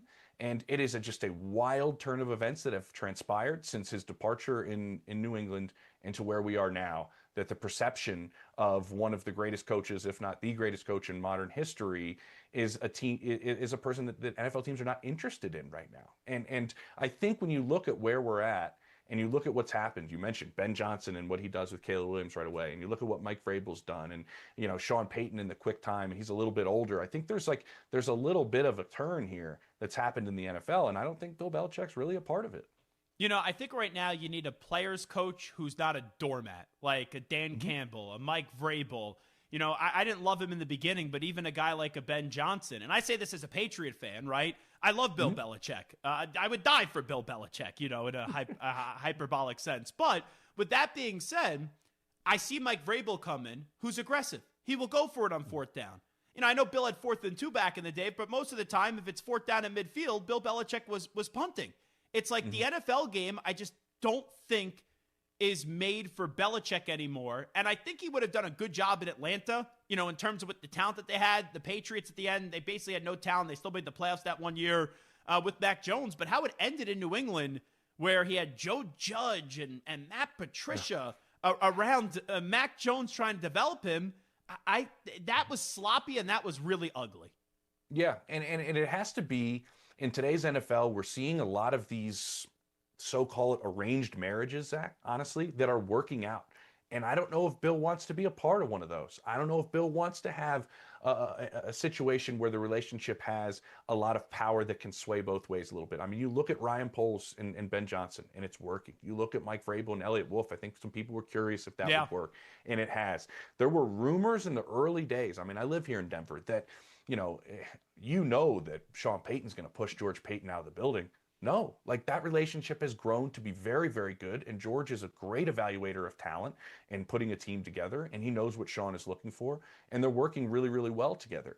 Those things I bring up, I don't see Bill working in that type of environment the way that these guys have and the way that they've made it work, which is kind of a little bit more of the new NFL. Yeah, it's a big reason why I think he didn't get the job in Atlanta, because guys like McKay and Fontenot got in the ear of the owner because they were afraid they were going to lose their job after a year. James Palmer here with us.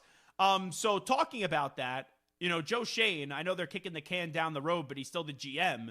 Do you anticipate that he's going to be able to pick the next head football coach of the Giants, and he'll be actually back next year? This is a fascinating situation, and I equate it to the Jacksonville Jaguars from a season ago. And you look at the appeal of a job, and if you want, and I think you have, and we went over it just now, the type of roster that you have and the minimal holes, and you have a quarterback on a rookie contract, this is very appealing to a lot of your top candidates. But what happened in Jacksonville? They had a very appealing situation down there. And there were people I talked to around the league that were going, well, Trent Baalke remaining in the conversation has changed my perception, or changed my client's perception of how he wants to approach that Jacksonville job. It just feels different. Well, Jacksonville got a kind of a whiff of that. Liam Cohen kind of becomes their top candidate. And what ends up happening? Trent Baalke's out, and they end up bringing in James Gladstone, and they end up bringing in Liam Cohen, and there it is.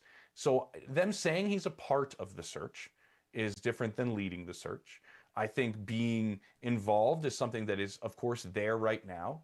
But if a candidate that you, as the ownership group that, let's be clear, is clearly running it and should be, fall in love with a candidate, and that's a deal breaker, that's a difficult conversation to have, but it's one that you're going to really have because you feel like you're in a pretty good spot as an organization.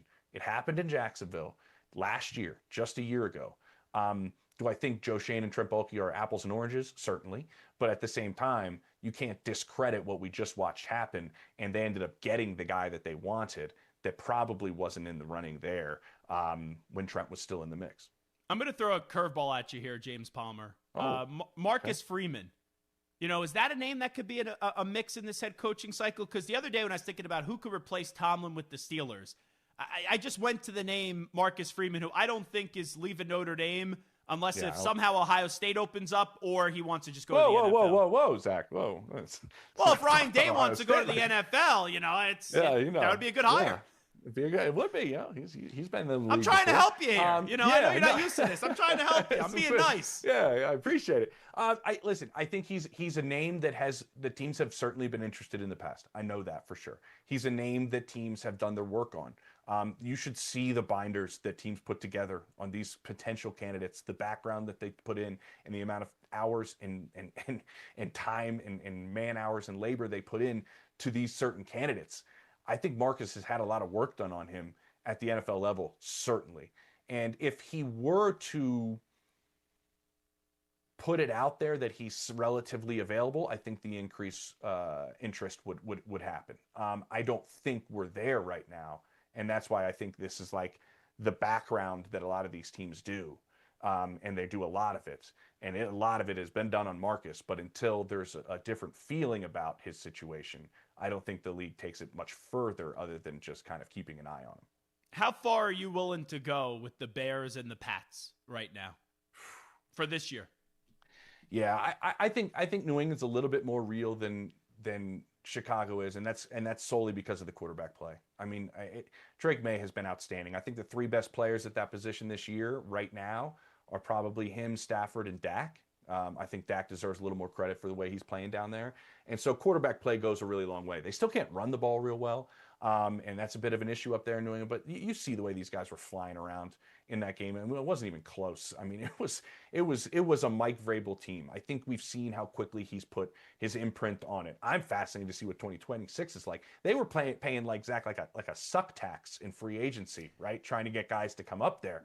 And now in 1 year, it's going to be reversed. We got a quarterback on a rookie contract. We got Mike Vrabel's culture. Like, I think guys are going to be pounding the door down to go up into New England. And so I think it's just been an unbelievable turnaround. I trust them a little bit further because I think they also have a more realistic chance of the number one seed.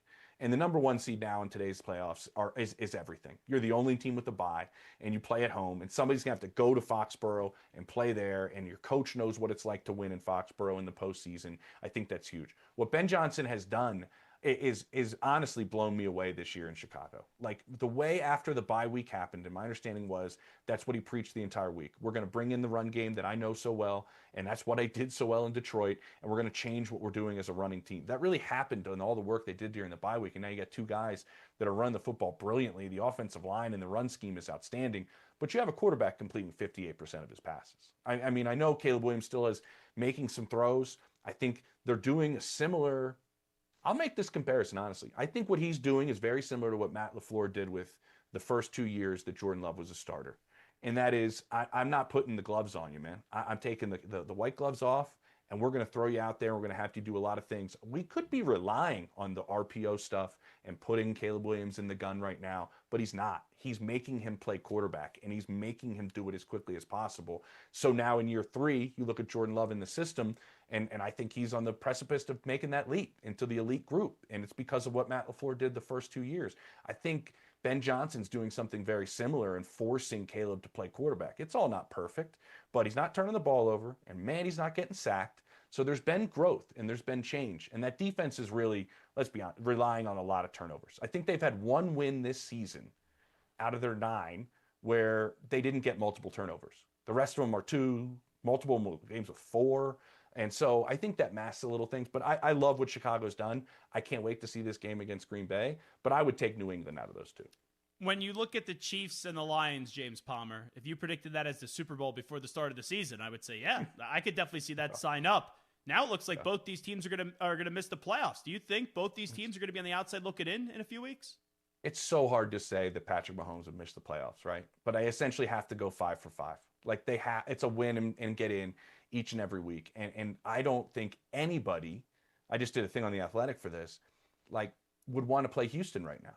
Not with that defense. Not with that defense at all. And the quarterback I don't really trust right now, but that defensive line, or the front 7 with Anderson and Danielle Hunter, they could definitely win a wild card round game, no doubt about it. They certainly could. If you remember how banged up they were, and I was at this game, how banged up they were at Arrowhead in the postseason a year ago, and they took that game into the fourth quarter, and they had no players. And so it's not just the defensive front either. You go look at Lassiter and Stingley at the corners. I think Bullock is one of the best long-range safeties in this league right now already. They have pieces all over that defense, and you have a banged-up offensive line in Kansas City. I think this is a really, really tough game for him. And Nick Caley has found his groove a little bit, I'm told, over the last couple of weeks, running 6 offensive linemen, a little bit more than they did during the season. A little bit more, almost more than anybody else right now, to protect the quarterback, run the football better. They're finding their footing. If they can be decent as an offense, they still have players, Nico Collins, those guys, and you're not going to want to play them. And now Kansas City has to play them now. I believe their chances drop to 12%, the Chiefs, if they lose this game in terms of our prediction metrics over at The Athletic. And so that's just staggering. You wouldn't think that would be the case, but what I think has happened in Kansas City, honestly, is this. We used to see that defense come up with game-changing plays in the biggest moments. They'd close games out. And I don't think people are paying attention enough to, Chris Jones is exhausted, man. He's never played this many snaps. He's 31 years old. They're not as deep up front. They can't keep him fresh to go out and make plays. I think he's still playing really well and at a high level, but can he make those impact plays up front, like Karlaftis and that group? It's just a little bit different there. And so, the one-score game pendulum has swung back out of their favor after it was so unbelievable a year ago. And I can see them not being the same team that we've seen these years. I think Mahomes is trying to will it to happen, but it just might be too little too late. And with the Lions, I think this is just a massive game against Dallas, because you're probably going to be without Amon-Ra St. Brown. Most likely. Hasn't been ruled out, but hasn't practiced yet this week. And you saw what the Packers did when they became kind of one-dimensional, going, well, we don't have to worry about no Laporta, no St. Brown. Let's just bottle up Jahmyr Gibbs. And he gets, 20 carries for 68 yards. It's a little bit different in Detroit right now. It certainly is. And, man, watch out for Dallas. They could win all 3 of these games. If you would have told me 12 days ago, Zach, that they were going to beat both teams that were in the Super Bowl and the Lions in 12 days, oh, my goodness. Last thing I'll ask you, James Palmer, because all 4 of these quarterbacks could go either way, and I know Herbert's not healthy, but between Stroud, Herbert, Love, and Goff, Stroud, Herbert, Love, and Goff, who's the quarterback the rest of the way for this season that you have the most confidence in? Regular season, I'll say love.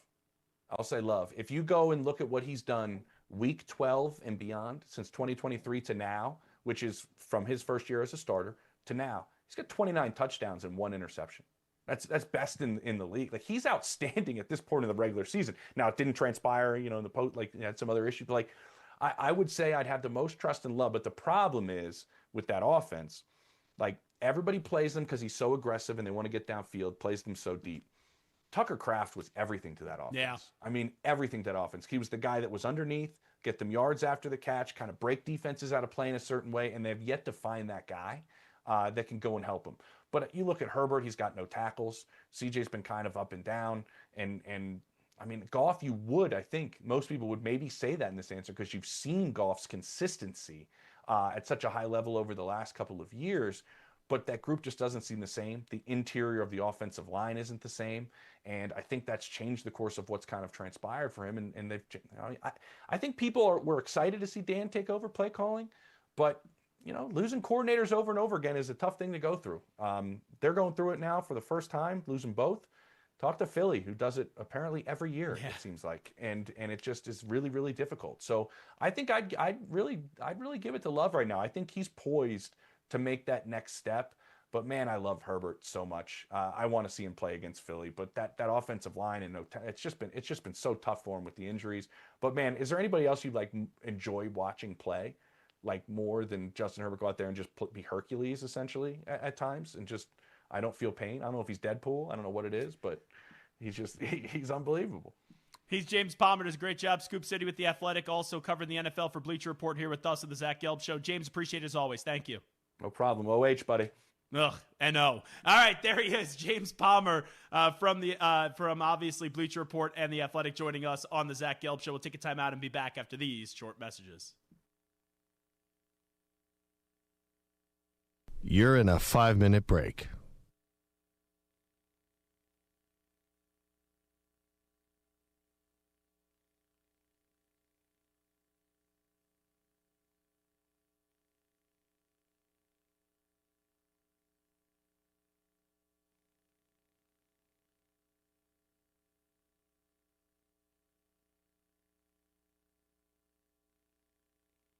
Four minutes, 30 seconds remaining.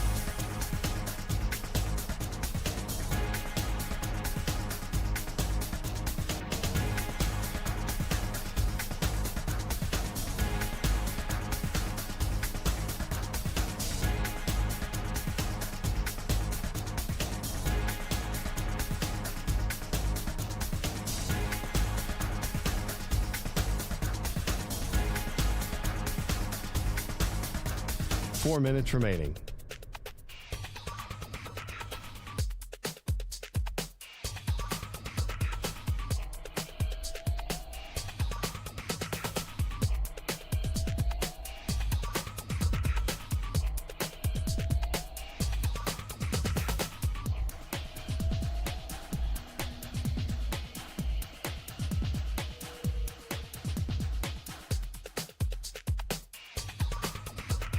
Three minutes, 30 seconds remaining.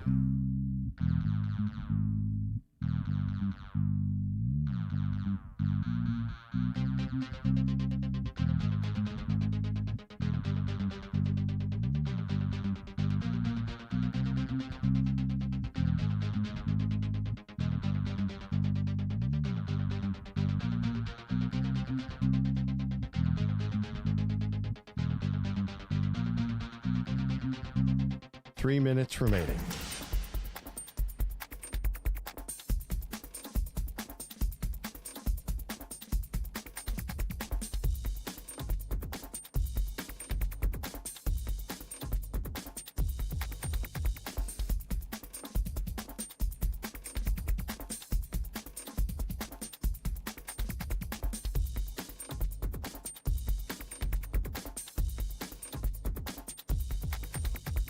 Two minutes, 30 seconds remaining.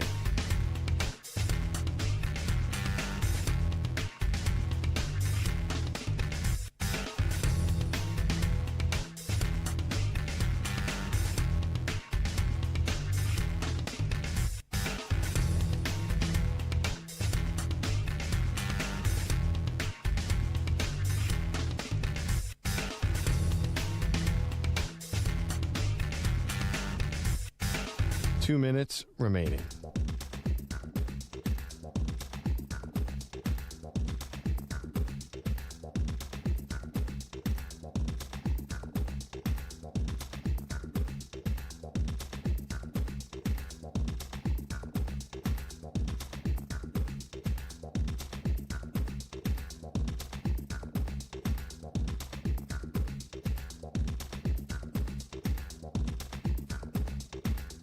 One minute, 30 seconds remaining.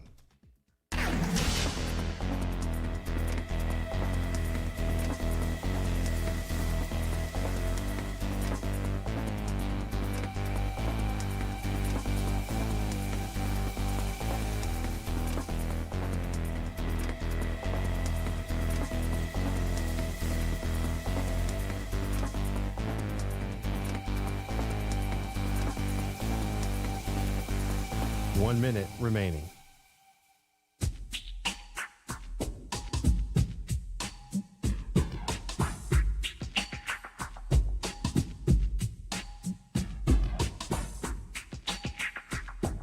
.45 seconds remaining.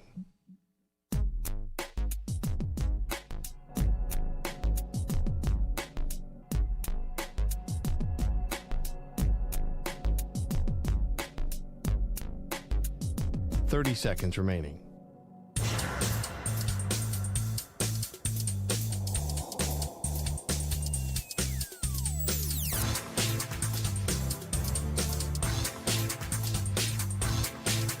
.15 seconds.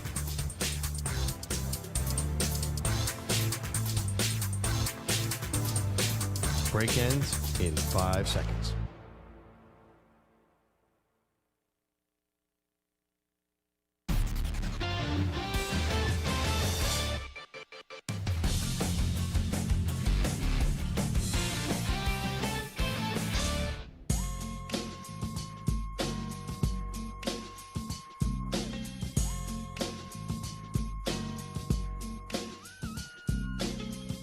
You're listening to the Zach Gelb Show on the Infinity Sports Network. All right, it is the Zach Gelb Show, coast to coast on the Infinity Sports Network. Appreciate James Palmer jumping on board with us. We'll do overreaction, proper reaction coming up in 10 to 15 minutes from now. We will talk a little college football playoff picture right at the top of the hour at 5 p.m. Eastern time as well. But around the league right now, 13 weeks in, there's a lot of pressure on quarterbacks, especially with how open the NFL is. Let's skip around the room. We will give 2 quarterbacks each. Let's go 1 for now. Just a quarterback with pressure on him the rest of the way. Stu, let me start it off with you. All right, I'm going to go with Trevor Lawrence as my first quarterback. Obviously, he came in as, one of the most talented quarterbacks to ever come into the league. First overall pick. Had that playoff run early on in his career. It was kind of down since then, but this year, after kind of a slow start to the season, they've turned things around very nicely. Now 8-4. First in the AFC South. It's a very winnable division. So I think going forward, I think Lawrence needs to show us a lot the rest of the year. Samter? I'm going Jared Goff. After starting 4-1, the Lions, who had all those Super Bowl expectations, they've gone 3-4, lost 4 out of the last 7, and they are out of the playoffs right now after being the number 1 seed last year and making the run to the NFC Championship game 2 years ago. They're going nowhere but backwards, and with all this talk about Jared Goff and that offense of that team, they lose Ben Johnson, they lose Aaron Glenn, and now they might miss the playoffs. And so there's a lot of pressure on Jared Goff. I'm going to go with Justin Herbert. This guy's a really good quarterback. But with Jim Harbaugh, right, he had all those excuses with Brandon Staley, and I think they were valid. And they blew that playoff game, which I still can't believe that they did so in Duval. But with Jim Harbaugh last year, they made the playoffs. He had a stinker in the postseason up against the Texans. And I know he just had hand surgery on his non-throwing hand. We'll see if he actually plays. I know they're saying he's day-to-day, and they think he is going to play, or they're hopeful that he's going to play. They're optimistic he's going to play up against the Eagles. I would still be shocked with what he's been through, and he's your franchise quarterback and missing both your tackles if he does so. But it's been a rotating door at the running back position this year with all the injuries, with Najee Harris, Omarion Hampton. I know Kamani Vidal had a really good game the other game. Lad McConkey is a good wide receiver, but they don't have a lot of elite weapons around him. But all that being said, though, he's your franchise quarterback, and he's got to go win a playoff game this year. And I think there's a ton of pressure, even with all the injuries, to himself included, even with what they've lost this year, not only to make the playoffs, but then in a year where the AFC is so wide open, at least bare minimum, win a playoff game. So I'm going to go Justin Herbert. Stu, quarterback number 2. Okay, quarterback number 2, I'm going to go with Jordan Love of the Packers. I think having them an 8-3-1 on the year, he's someone, again, that you haven't really seen a lot from in the postseason. So the fact that he has the Packers at this stage, obviously they paid Josh Jacobs last offseason, 2 off seasons ago. They used the first-round pick on the wide receiver Golden. I just think he needs to show that he can not only get the team into the playoffs, especially with the lines a little down this year, I think he needs to go in and win a playoff game. So I think a lot of attention is going to be on Jordan Love the rest of the year. Samter? I'm going to go with Daniel Jones. I mean, they started. It's a great one. Yeah, they started it's a great 7-1. They were rolling, the best team in the AFC, the best team maybe even in the NFL. They've lost 3 of 4. That high flying offense, 20 points, 31 points, 20 points, 16 points. So outside of that win against the Falcons, the offense isn't rolling the way they used to. Jonathan Taylor isn't dominating, and I guess obviously if Jonathan Taylor isn't going that way, then obviously Daniel Jones is not going to get there. A lot of pressure. Also, not just pressure to win and pressure to be, to stay in the playoffs, but like from a contractual standpoint, if he wants money, he's going to have to continue performing because there was all that thought. Oh, give him the bag. They've turned it around for Daniel Jones. Now maybe not. Maybe he's back to being, Danny Dimes and not Indiana Jones. Yeah, no, I think it's a great point because who would have thought going into the year we would have a legitimate conversation about playoff pressure with Daniel Jones? And they still have to make the postseason, but with the way that it started off to then what has transpired the last few weeks, he's playing for his next contract. And, hey, his next contract could be a Sam Darnold or a Baker Mayfield type of scenario where it's 3 years, $100 million. Everyone listening, including yours truly, would love to have a 3-year contract for $100 million. Heck, I'd love to have a 3-year contract for $5 million, if I'm just being honest with you. But with that being said, we had Jordan Schultz on, what was it, 2.5 weeks ago? At most, 2.5 weeks ago, and he was saying that he's probably going to get a $45 to $50 million contract this offseason. So Daniel Jones had a good start, but now it's going to be how do you finish? Because you remember when Cliff Kingsbury was in Arizona for all those years, and he would get off to these incredible starts, but then down the stretch they would be terrible. And Daniel Jones right now, he's kind of starting to look like there's signs of it. The Cliff Kingsbury version in quarterback form, where he was so good to start, and now down the stretch, it's getting ugly. But there's still time to turn that narrative around. My quarterback's going to be C.J. Stroud, my final one. The Texans, when he got hurt, they were sitting there at 3-4. Then Davis Mills comes in, and Davis Mills lost the game to the Broncos. But then they beat the Jaguars, Tennessee, and Buffalo. Now, he came back up against the Colts, and they got the victory. But with that being said, and also, to be fair, Stroud got hurt in that Broncos game. So Davis Mills, the games that he started, he did not lose a single game. And Stroud comes back, he gets the win, but it was really a defensive performance. That defense is playing at a high level.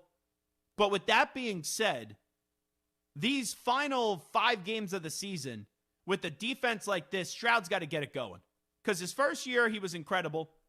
Then his second year, he regressed, but they still won a playoff game. Now he's been in and out of the lineup. This is going to be something for C.J. Stroud just to monitor down the stretch. Now, I just got a text message, and that's why I'm stalling there a little bit. I don't know if you could pick up with it on the radio. I just want to see here. Yeah, we got breaking news in college football. Kalani Sitake has begun to inform people, let me just make sure that this is legit, that he intends to stay at the school. BYU is in the process of putting together a lucrative contract to keep him. He's been one of the main targets at Penn State, which he informed of his decision today. So, wow. I understand people could question the fit of Kalani Sitake at BYU. Totally get it. Right? I mean, at Penn State, totally would get it. Now, you could have given me 15 guesses on who would have got the Penn State job. Nothing against Kalani Sitake. I happen to think he's a really good coach. But I would not have anticipated that one. Now, where the heck does Pat Kraft go? Because this was clearly your target. You got to find a coach in the next 48 hours. I know maybe it's someone playing in conference championship weekend or you're waiting to see the results of that. There's some smoke out there with Kalen DeBoer. I don't see Kalen DeBoer taking the Penn State job. I don't. But in these next 48 hours, you got to know what you're doing. Because the longer and longer this goes, man, Penn State just looks lost right now. So I'm going to wait until we get the name on who's going to be the coach. But the fact this leaked out and he's going to stay when they thought they had a deal done, if that's true, it's ugly for the Nittany Lions. So made the right decision to get rid of James Franklin. But now who are you bringing in to replace him? We'll do overreaction, proper reaction next. Zach Gelb here with you on the Infinity Sports Network. Update time. Here's Zach. Infinity Sports Network Sports Flash. And it's brought to you by Progressive Commercial Insurance, who protects small businesses with affordable coverage options. Quote today at progressivecommercial.com. It is that time of the year. The college football coaching carousel is going round and round, and it's stopping at BYU for Kalani Sitake, who was the focus of Penn State's coaching search, but he is reportedly saying no thanks and will stay at BYU with the school preparing a lucrative extension. Texas Tech has given head coach Joey McGuire a 7-year extension worth $7 million annually, with the Red Raiders at number 5 in the college football playoff poll. The dumpster fire that is the New York Giants played out on the national stage last night with an embarrassing performance in New England. Even worse, their prize draft pick Abdul Carter was benched again for being tardy. The second time in 3 weeks, the third pick overall was disciplined. GM Joe Shane is confident that Carter will figure it out. Abdul's a young man that's 21 years old, that's smart and understands the magnitude of his actions, and also understands what it means to be a pro. And these kids are 21 years old, and they're thrust into the spotlight in New York City, and it's not always going to be perfect. People make mistakes. Amon-Ra St. Brown held out of practice again today because of an ankle injury, and the Steelers claimed Adam Thielen off waivers. I'm Rich Ackerman.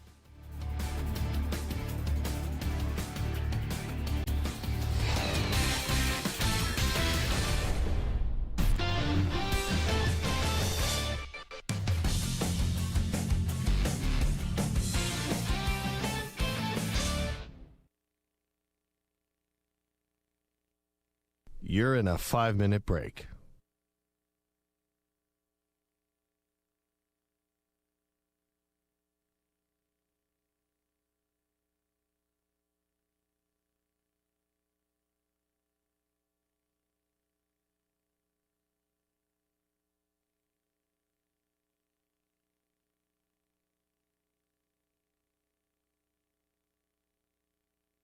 Four minutes, 30 seconds remaining.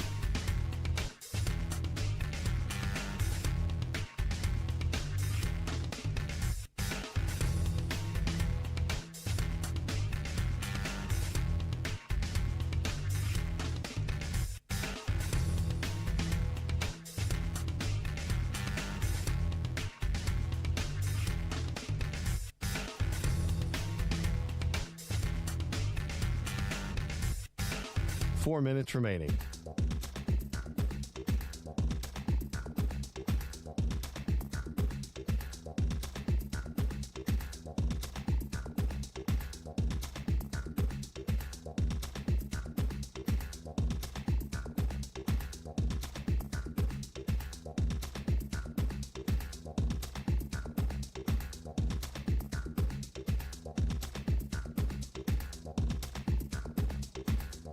Three minutes, 30 seconds remaining.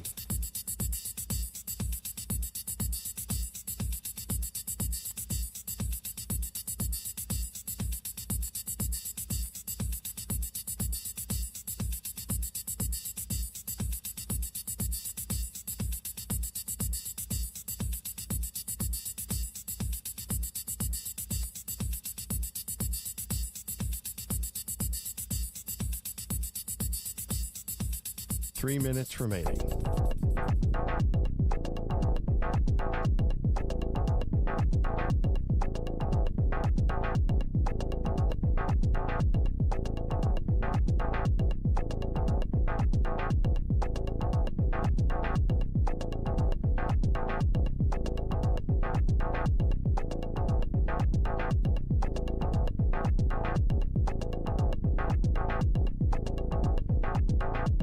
Two minutes, 30 seconds remaining.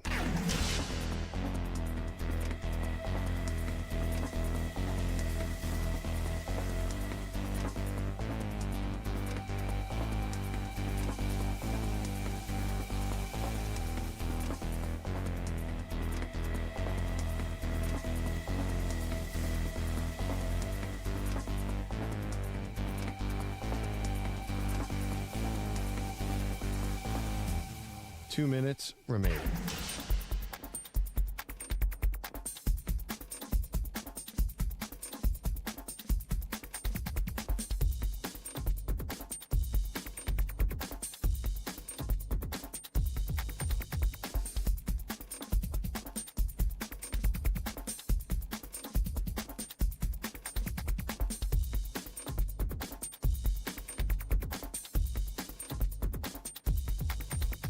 One minute, 30 seconds remaining.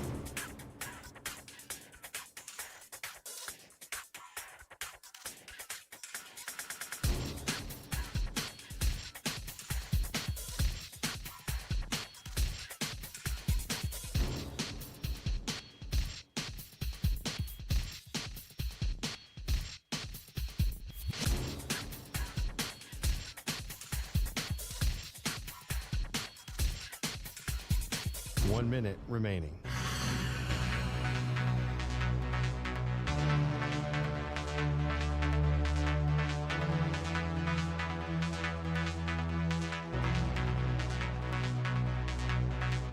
.45 seconds remaining.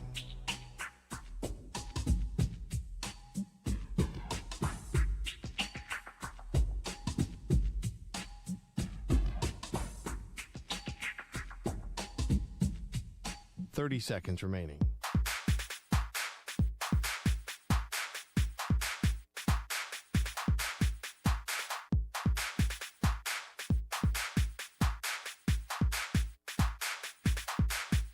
.15 seconds.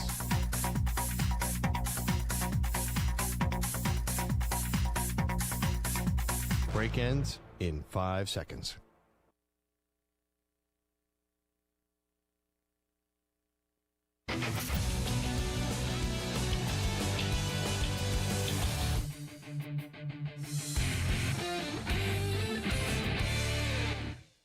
Another football week is complete, which means it's another week to freak out about your favorite team. Which takes are truly crazy. But sometimes a game can be so bad, it's almost good. You know what I'm saying?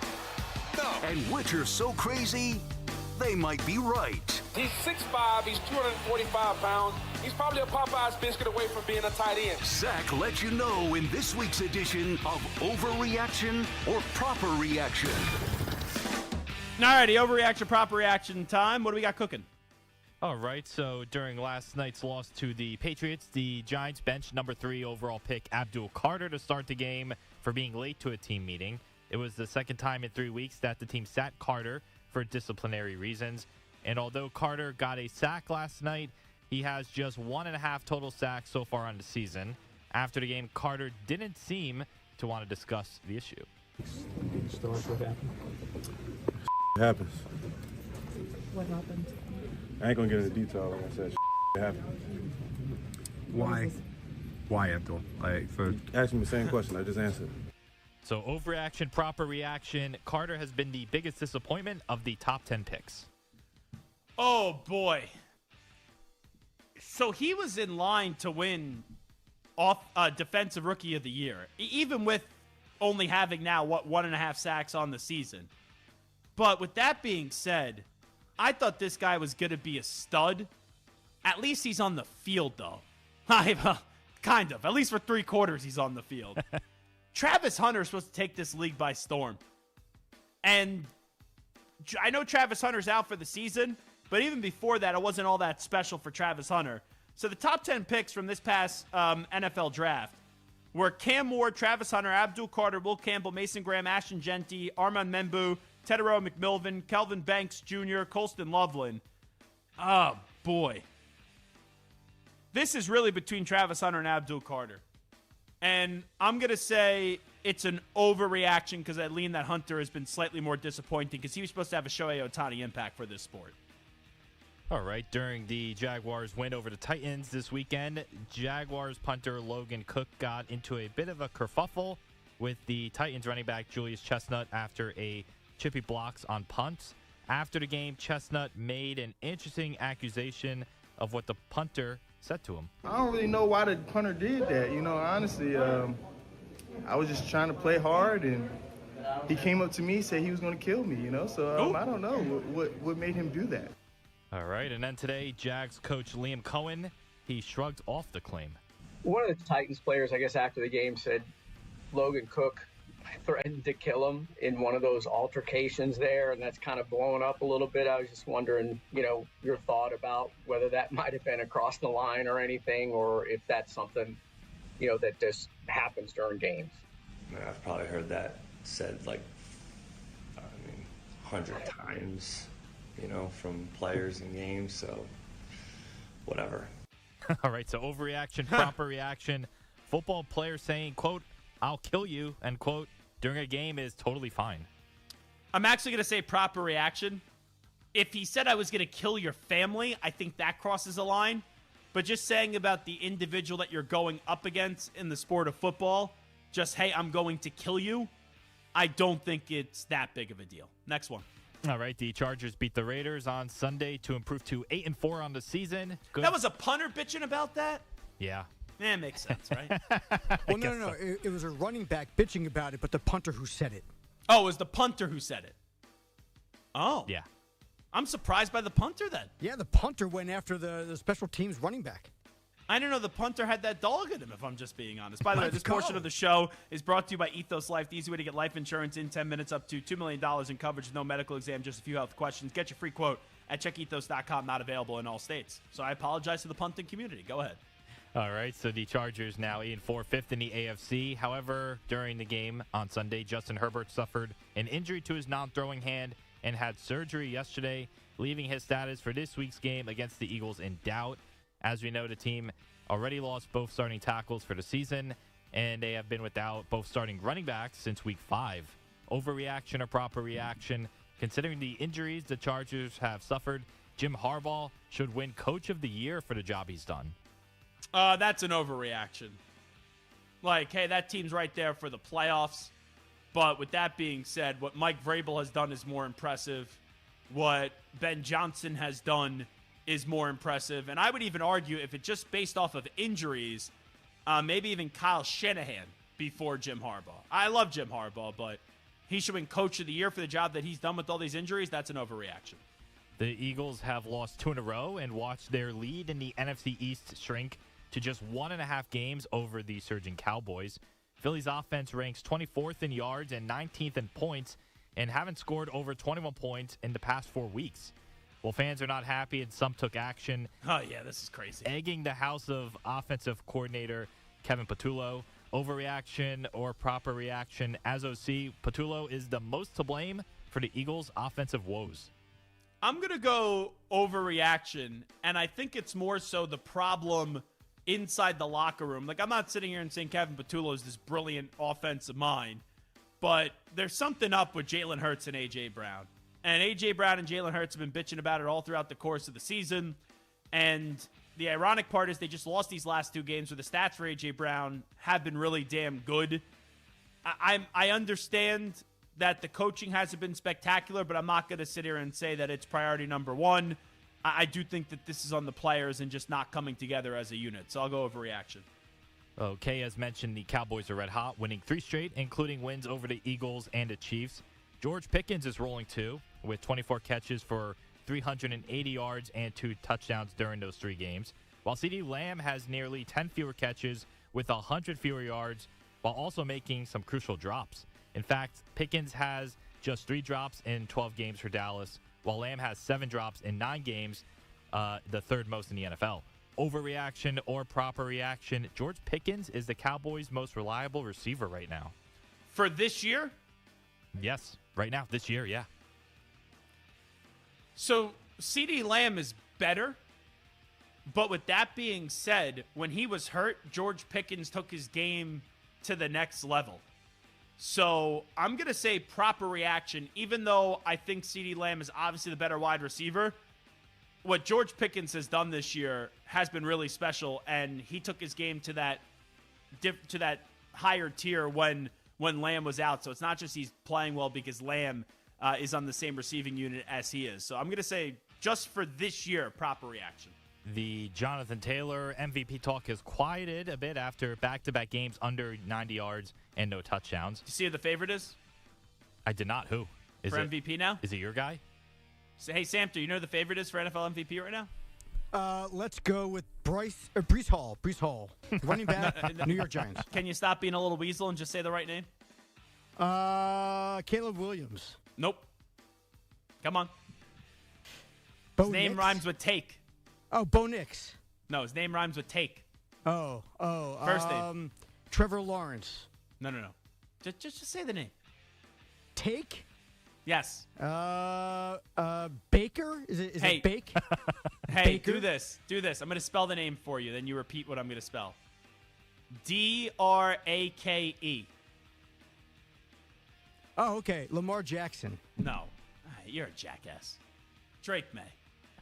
You got to break your other arm, all right? Well, Did you see the movie, what was it, Grown Ups? When Buscemi broke both of his arms and he's holding it up like it's a field goal? That's going to be Samter by the end of the week. All right, go ahead.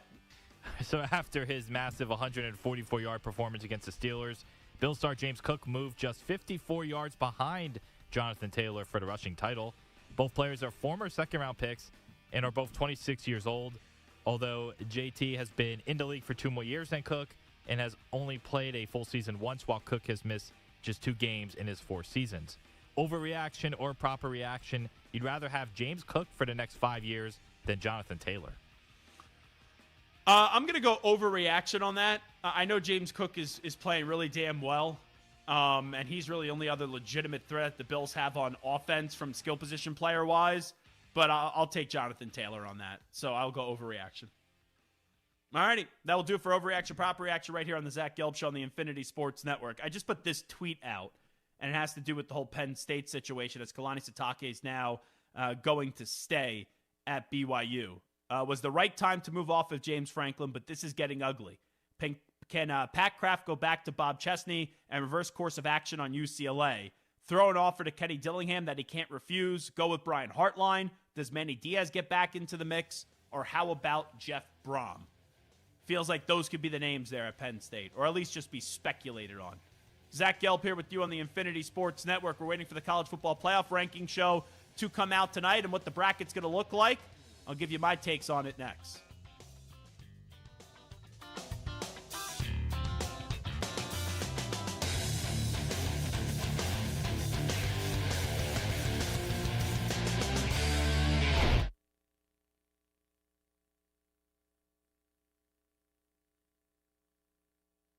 You're in a 5-minute break.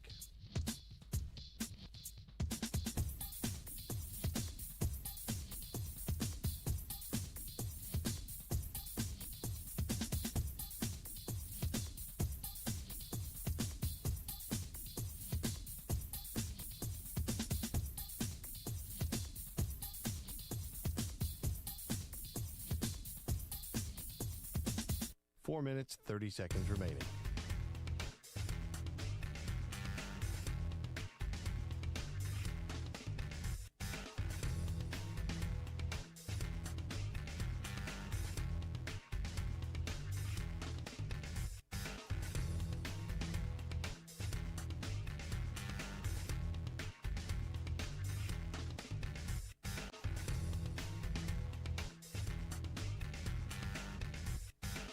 Four minutes remaining.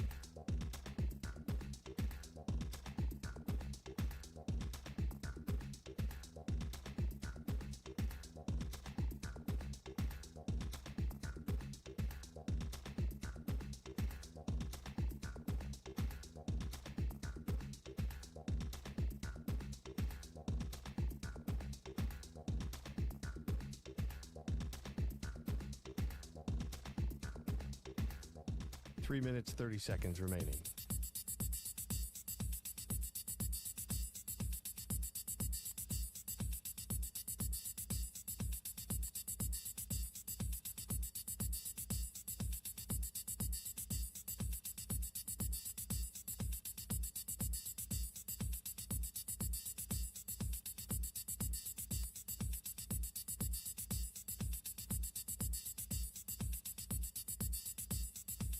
Three minutes remaining.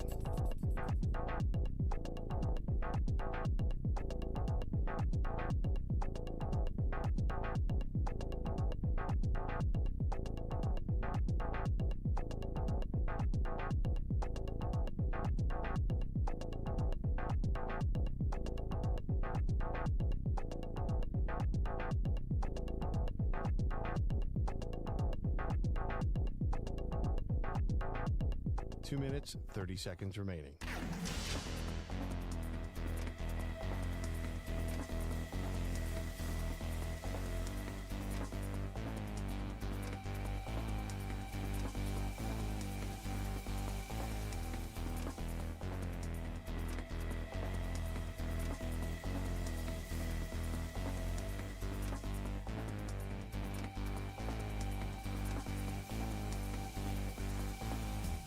Two minutes remaining.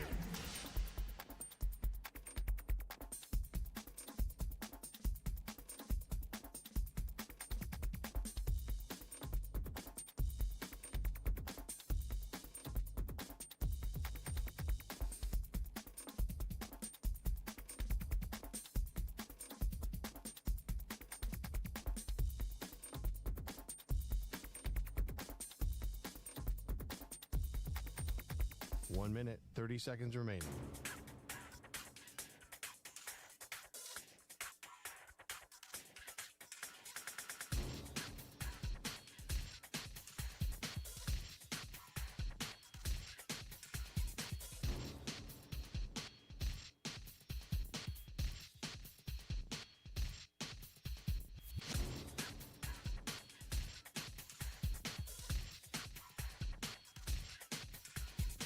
One minute remaining.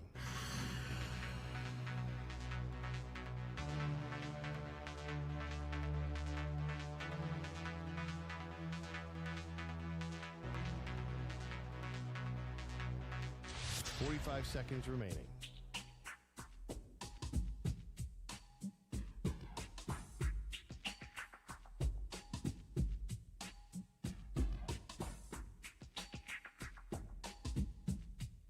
Thirty seconds remaining.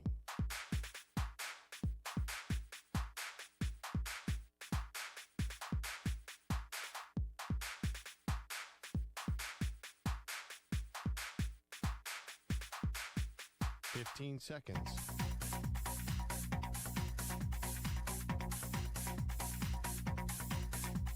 Break ends in 5 seconds.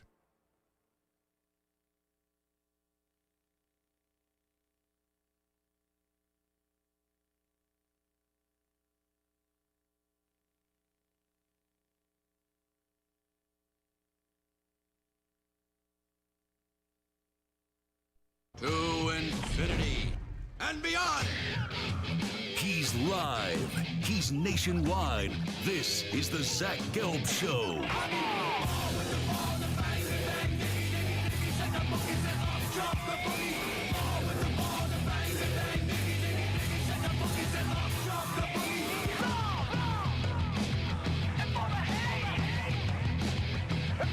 Here's your host, Zach Gelb.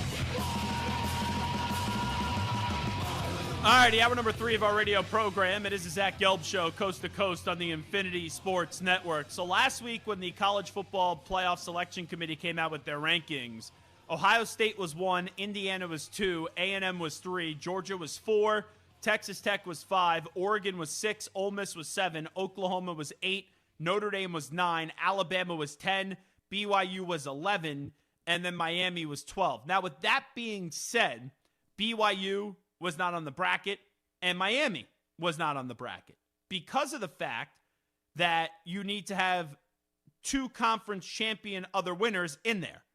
So last week they had projected Virginia to win the ACC. They're ranked 18th. And then they had Tulane winning the other conference championship, which would be the American. They were ranked at 24th. So BYU and Miami were on the outside looking in. So when I look at the rankings tonight, I think there's a few things that you want to see. Does James Madison find the top 25? Does Duke find the top 25? And, you know, it won't matter for North Texas because North Texas plays Tulane.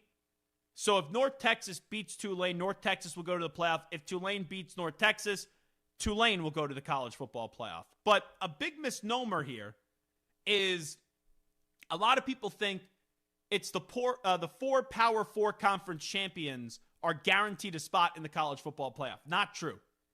It's the 5 highest ranked conference champions are guaranteed a spot. So Virginia right now is ranked 18th. Virginia is in front of Tulane, and obviously since James Madison, North Texas, and Duke weren't ranked, they're in front of all those schools. So it's simple. If Virginia beats Duke in the ACC championship game, Virginia is in. Virginia is going to be the 11th seed tonight, and Tulane's going to be the 12th seed tonight. But what happens if both those schools lose their conference championship games? Well, for Tulane, it wouldn't matter. North Texas would just jump into the top 25, and they would be in. So North Texas would be the 12, and they would be in, or maybe even the 11th. But if you have in the ACC Virginia lose, well, Duke isn't currently ranked. So how are they going to decipher? And James Madison only has one loss of the season. James Madison or Duke, I think James Madison would get in. So we could live in a world, think about this. We could live in a world where James Madison and Tulane, or James Madison and North Texas, are 2 out of the 5 conference champion winners. Like, I thought it was a big deal last year. Because what did we say last year? When it was guaranteed that a conference champion would get a bye. And I know that now has since changed. But last year, it was inconceivable that the G5 representative would take one spot away from the Power 4 to get a bye, and Boise State had a bye. Then they changed that rule. So right now, it's the 5 highest-ranked conference champions. And you would just assume, right, you win the SEC, you're one of the 5 highest-ranked conference champs. You win the Big 12, you're one of the 5 highest-ranked conference champs. You win the Big 10, you're one of the 5 highest-ranked, conference champs. You would assume you win the ACC, like, that's the same thing, right? If you win the ACC, the Big 12, the SEC, or the Big 10, you would be one of the 5 highest-ranked conference champs. But the way that this has kind of gone down this year, since Duke is so unexpected here with 4 losses, if Duke wins the ACC, are they going to put him in? Because I would think James Madison, in the committee's eyes, if you gave a ranking 2-3 weeks ago, they would be viewed as the better football team up against Duke. So there is a legitimate world that if Tony Elliott's squad doesn't take care of business up against Duke, and James Madison goes out there and wins the Sun Belt, that you have the American and the Sun Belt both getting in, the conference champ, into the college football playoff. So I don't think we'll get much clarity on that tonight. It will be a talking point on the show, but I don't think you're going to see, and maybe you do, but like last week, Arizona was 8-3. Arizona, they beat Arizona State over the weekend. So what? They're going to fall out? Tulane was just holding on to a thread. They were 24th. So I don't think you're going to see in the top 25 ranking. Usually I don't care about the rankings. I just care what the bracket looks like. This week I actually care about the rankings for a multitude of reasons. But one of them is to just see if they're going to kind of put it together here at the last second and give you a kind of a little let into how the sauce is made on what happens if Virginia loses the ACC. So I'm not going to anticipate that Duke nor James Madison is on the not on the bracket tonight, but even in the top 25. Now here's the other thing I'm curious about, and this you will see tonight. So the last time we had one of these ranking shows come on out, Oklahoma was 8, Notre Dame was 9, Alabama was 10, BYU was 11, Miami was 12. So no disrespect to Utah, who was 13. No disrespect to Vanderbilt, who was 14. No disrespect to Texas, who was 16. Texas is going to move up. I'll be curious, how far they move Texas up, because Texas beat Texas A&M. But whether you think you have an argument or not, I just don't see with how this is going to play out this weekend, all the possibilities how this plays out this weekend, how Texas, how Vanderbilt, and how Utah find a way to get into the college football playoff. I don't. But I'll be curious, and I'm wondering your take on this, Stu. Alabama's now in the SEC championship game.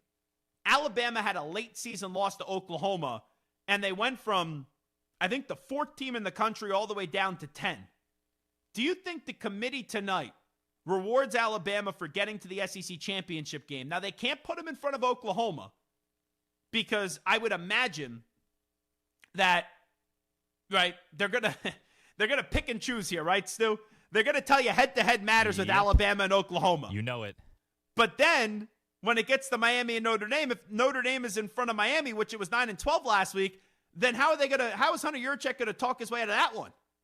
Like, so I'm going to, like, that's why I thought today that there was a chance, Stu, that they would move Alabama up to 9 and move Notre Dame back and set the way for the argument next week to be Notre Dame Miami if BYU doesn't win the Big 12 championship. Because if the Cougars of BYU win the Big 12 championship, I still think they're putting Texas Tech in because Texas Tech's going to move up to 4 tonight.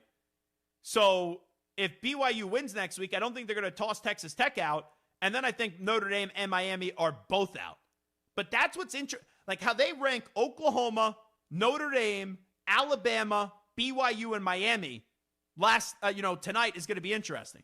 Now, Oklahoma won last week. Notre Dame won last week. Alabama won last week. BYU won last week. And Miami won last week. So do you anticipate any changes being made? And if there is going to be a change, I guess the only one I could see is Alabama jumping Notre Dame just because of the fact that they're in the SEC championship and Notre Dame obviously doesn't play in a conference championship because they're not in a conference. But I don't even know if that's going to happen tonight. So do you think, I know we're both in agreement that Alabama should be in front of Notre Dame. Yes. But do you think Alabama will be in front of Notre Dame when we get the rankings tonight? I don't think they will. I still think it's going to be, like you said, Oklahoma, Notre Dame, Bama, BYU, Miami in that order. I think that is going to stay that way. And it's weird because, they would almost need Alabama to be ahead of Notre Dame to set up. Mm-hmm. Like, if they lose to Georgia, even if it's close or whatever. I still think they're getting in. I think they get in, but I don't know if they could jump Notre Dame to get in. Oh, okay. Gotcha. I don't know how they would if they don't jump Notre Dame now, and if they lose on this weekend, how do you then jump Notre Dame? Kick out the Irish. You're saying it's so strange, and like you said, maybe they will do that, and maybe they'll make something up along the way, which I could see. But it's so fascinating. If they did change anything, I agree with you. It would be Alabama jumping Notre Dame. I think that's the most likely of any of the scenarios of a change this week. Well, yeah, because you know what? You bring up a good point. Like, let's just say, hold on. I know now we're going to do this on the air where it makes it very confusing. But we're talking about how possibly Notre Dame and Miami could be left out. And I'm saying Alabama's definitely in, regardless of the SEC championship game. But, Stu, if you're right, if they keep these rankings the way that they are, where Notre Dame is 9 and Alabama is 10, and then BYU beats Texas Tech, are they really going to keep Alabama out of the college football playoff? And again, we're assuming they lose to Georgia, of course, in this scenario. Yes. But yes, yeah. I guess so, right? But if I compare the resume of Alabama and Notre Dame, I agree. Who has the better win? Alabama beat Georgia. What's Notre Dame's best win this year? USC? USC, yeah. Pitt? It's not even close. So this is what I don't and we were both on this a few weeks ago when after Alabama lost to Oklahoma, and Stu's a Notre Dame fan, right? That's me. But yep. How is Alabama behind Notre Dame? And this is where the committee has lost me. Okay, so you're telling me head-to-head matters, right? Oklahoma and Alabama, they had the same record last week. They still have the same record this week. Oklahoma's 8, Alabama's 10. So you're telling me head-to-head matters there, but you're going to move Notre Dame in front of Alabama when Notre Dame doesn't have a better resume than Alabama, and then you're going to separate, at least there's one spot separated between Oklahoma and Alabama. There's one team in between.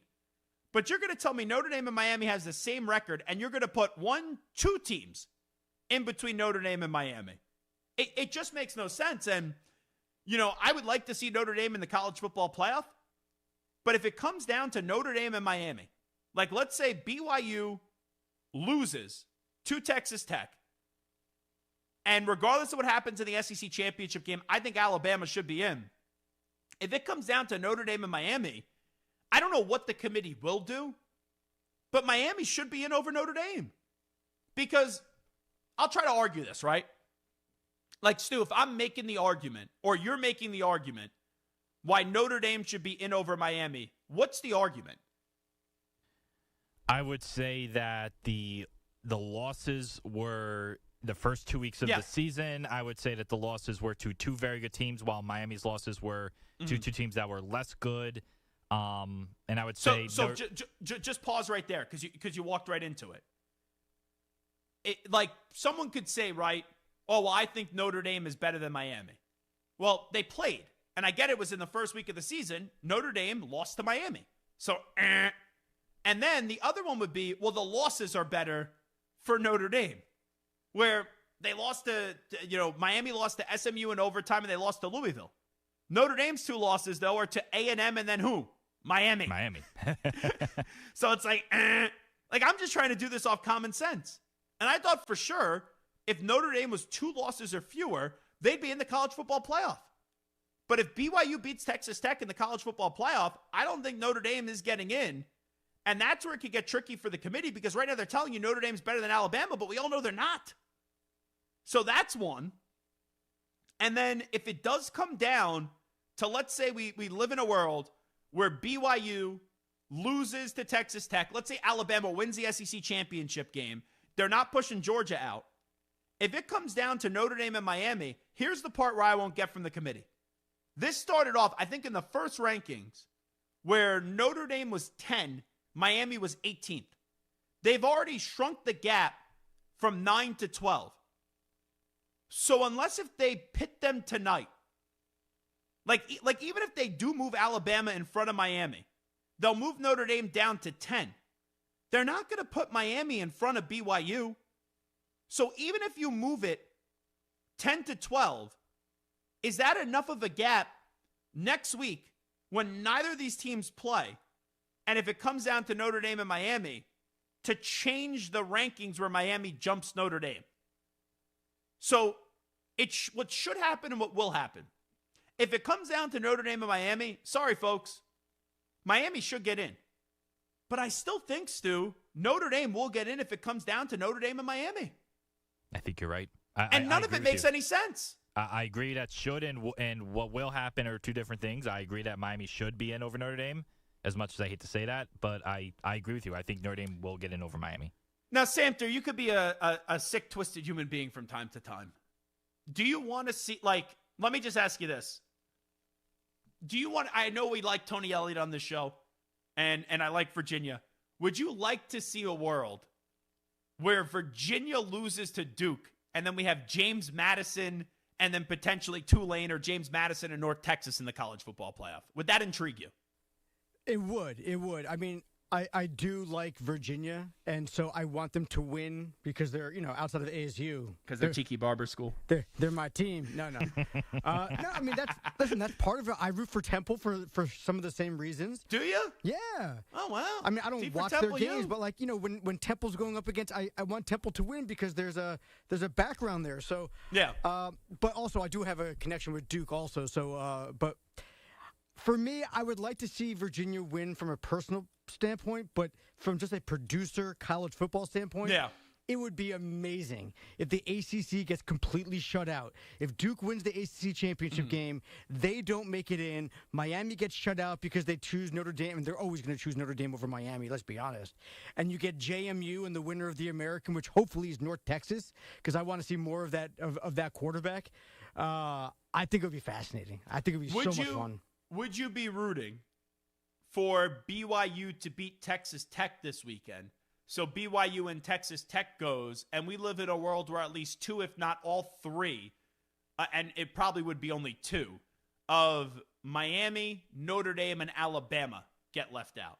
Would you be on board with that? No, I'm not a huge BYU fan. I want Texas Tech to win and have a strong, maybe even get a first-round bye depending on what happens.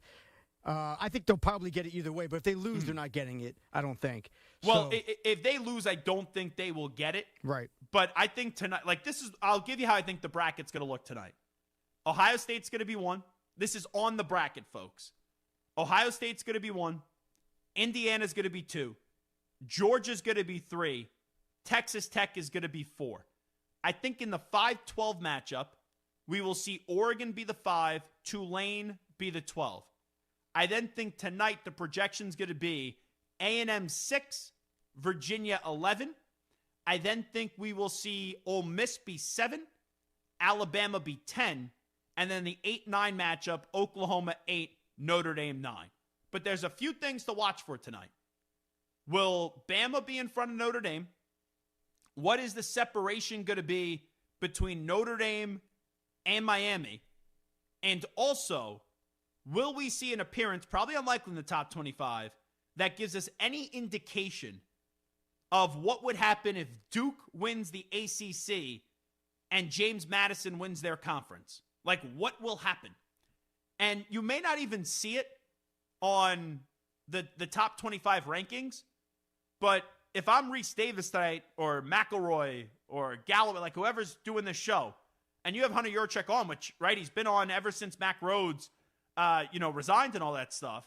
When you've had Hunter Yurachek on when he did that, like, cringy 6'7" joke, when he's on tonight, they got to ask that question. What happens if Duke wins the ACC championship? So it's going to be fascinating.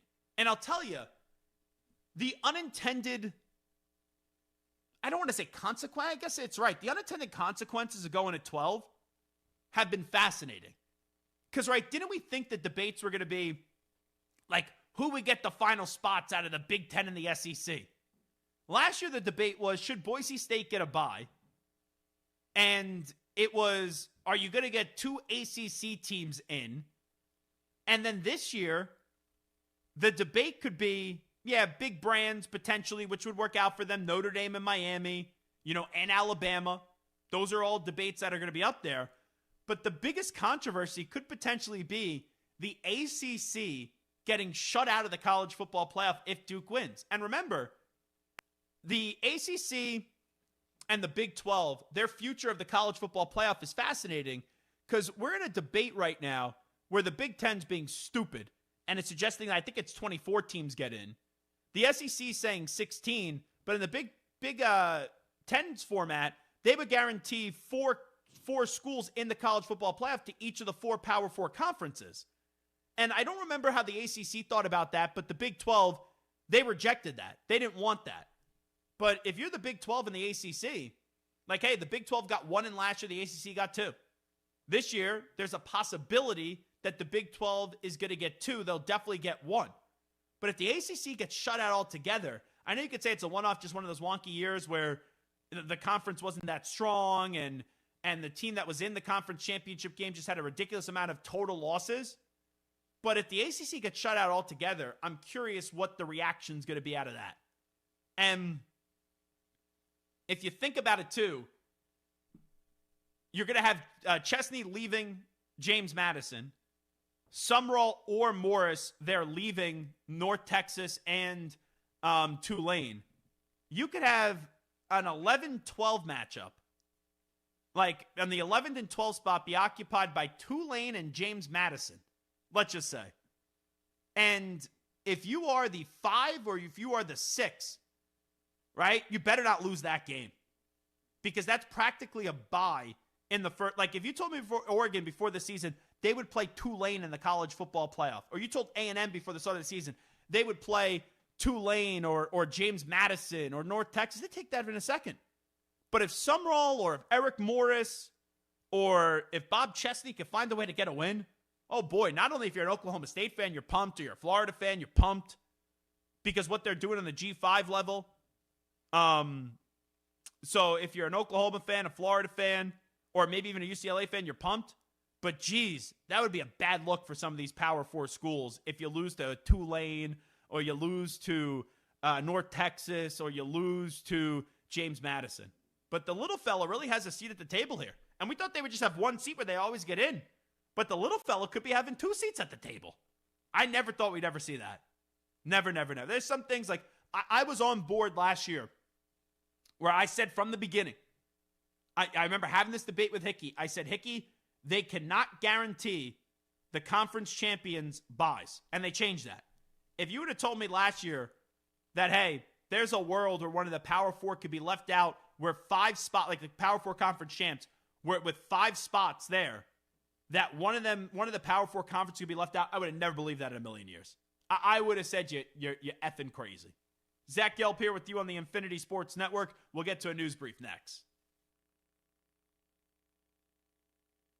You're in a 5-minute break.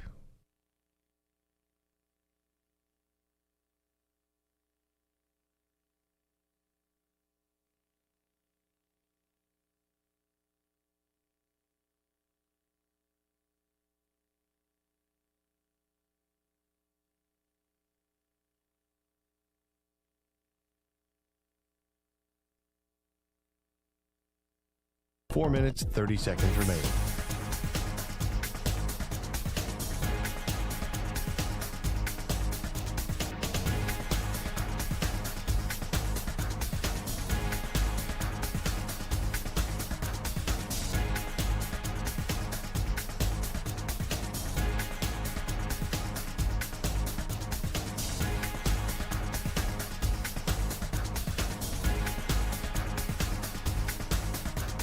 Four minutes remaining.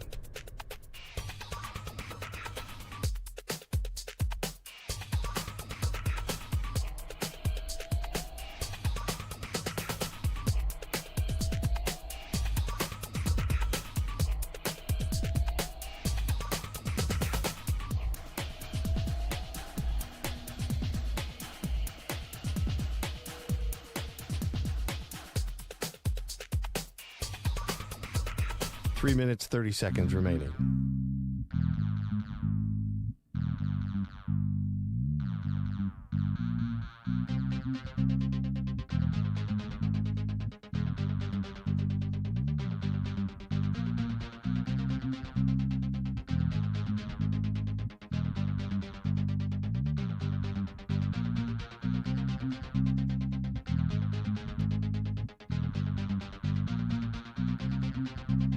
Three minutes remaining.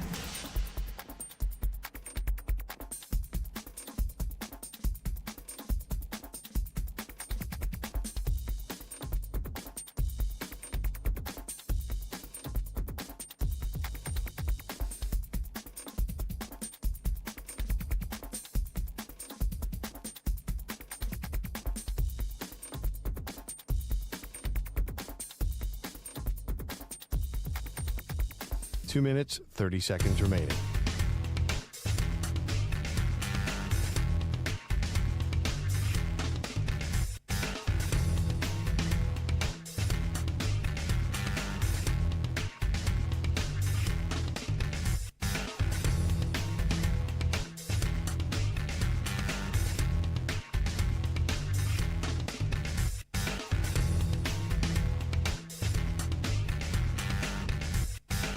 Two minutes remaining.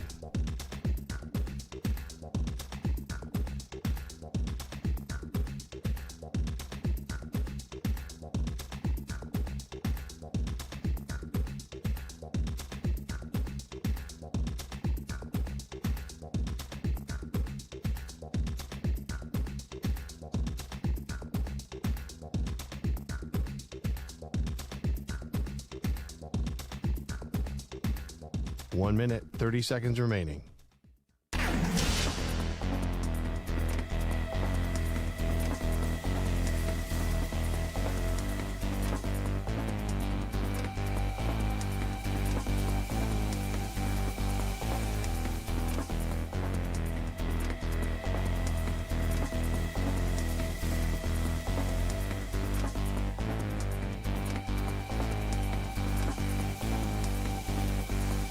One minute remaining.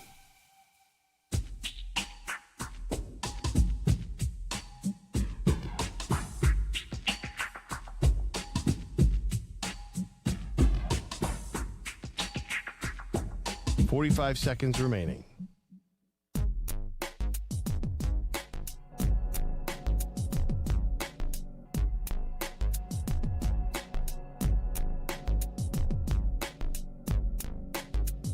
.30 seconds remaining.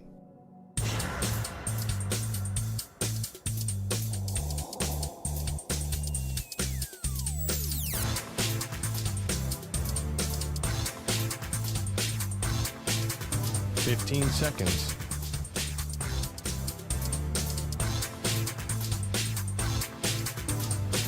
Break ends in 5 seconds.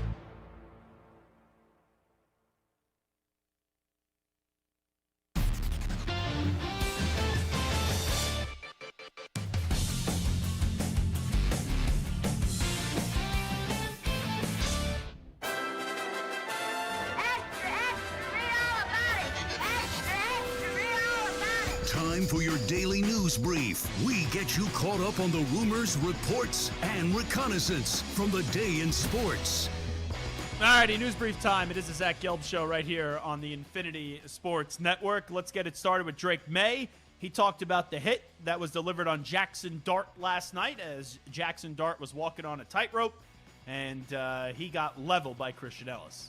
You know, something that's been across the league that showed up with quarterbacks near the boundary or near the sideline, just kind of relaxing. And I think I learned last year the Chargers, I had one on that same sideline over there. I got smacked on the sideline. So just be smart and know you almost got to accelerate or get down or do something over there. But I think Jackson he makes some good plays with his feet, so he's tough to handle. And let's hear from Jackson Dart and the big hit that he took in the game last night. Look, I'm going to keep playing aggressive.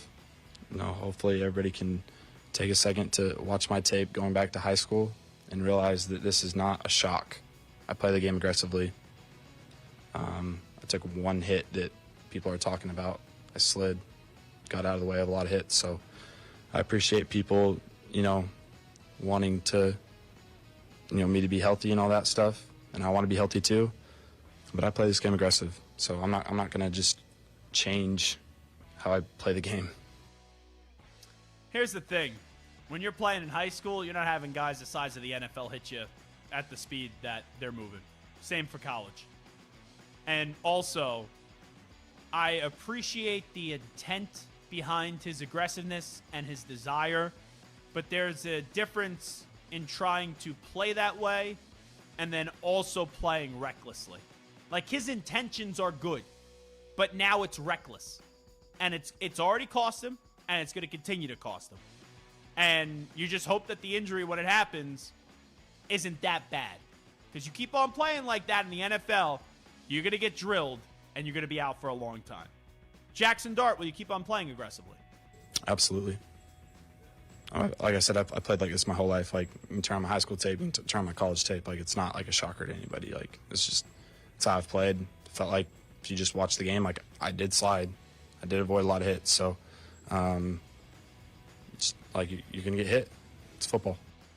Second time in the last month that Abdul Carter has been punished by the Giants and has to miss some snaps to start the game. This is Abdul Carter, who was benched the entire first quarter last night on being benched to start the contest.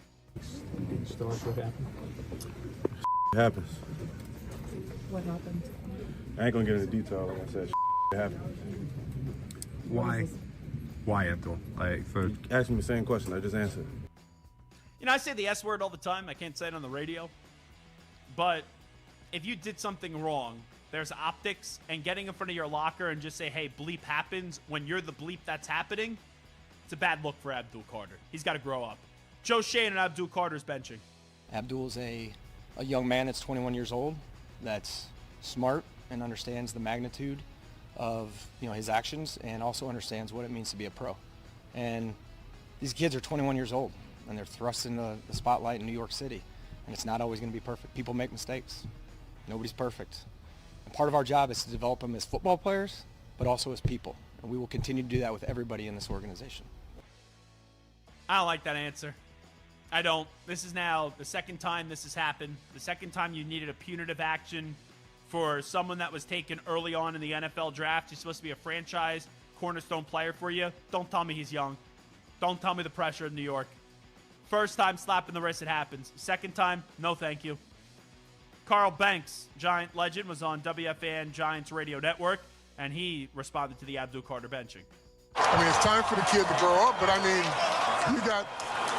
don't advocate teammates fighting with each other, but it just seems like if we're just finding this out now, this has got to have been a pattern going on all year. Exactly. You gotta care enough, and that's losing football. That's a losing locker room. If when you have these types of things, and you don't care enough to be engaged, and you have to be disciplined twice. Well, how many other times has this happened and they just kind of overlooked it? Well, obviously it's happened a lot. And it's disappointing because I expect more from the young man. And I, again, have been a big defender saying, oh, he'll be okay. He'll be okay. But here's the thing. You can't care more about this stuff than the kids themselves. So, he's got to grow up, shape up, and hopefully whatever happens at the end of this year, but next year, he gets his head on straight and gets focused and has someone that can keep him accountable from day one. It's a good take by Carl. And you're on the Giants broadcast, so it's not always easy to deliver a take like that, but he's absolutely right. And the Giants' problem is, like, where's the leadership? You're in a team that's got some players that have been in the league now on the defensive side of the ball that are established. Where are they holding this kid accountable? And I can't even put on the coach. Like, they have no coaches. That's the thing. You got rid of the head coach. You got rid of the defensive coordinator. I'm not saying those are the wrong decisions, but I'll play you Mike Kafka here. Does this guy sound like he has any pulse or any, he has a good hand on this situation, holding this situation tight, and he knows what's going on, pulse of the situation? No. Like, I'll play you Mike Kafka here in just a second. He made the decision, right? I'm assuming this is his decision. He was asked about it afterwards, and this is what he said. Why was Abdul not out there the first couple series? That was a coach's decision, my decision. Okay. Why'd you make that decision? Just based on how we went during the week. Just that was the decision I wanted to make. Another disciplinary reason? No, it was just my decision to not play him. There was a report that he was missed part of or all of a team event. Is that true? No, it was just strictly my decision. How concerning is it now that it's the second time in 3 weeks he's had to be benched in this way? Yeah, no, it's unfortunate, but that's the way we kind of work with it this week. That was my decision to do that. Those are tough decisions to make, but that was my decision. And again, the kid, nothing with him. Everything that we did was my decision. Obviously, I'm sure he wasn't happy about it, which I understand, but I thought that was the best thing for the team, and it was my decision to move forward with it, and that's where we're at.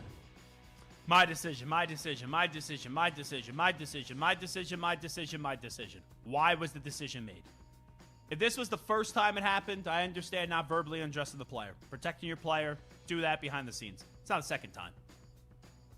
And you know that this kid cares about his public image in Abdul Carter. You needed to say why last night.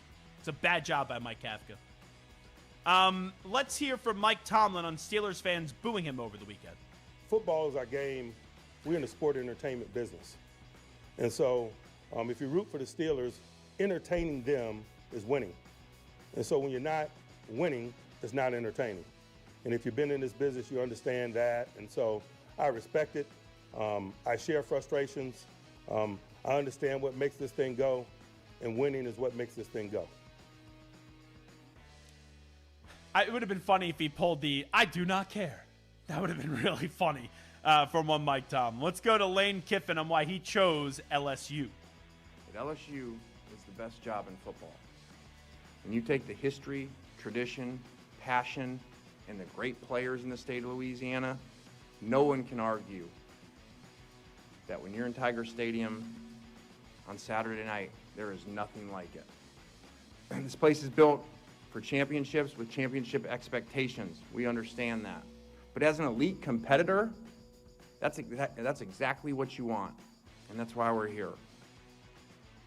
Let's also get to Lane Kiffin talking about Ed Orgeron. Actually, we're going by Tiger Stadium. I called one person.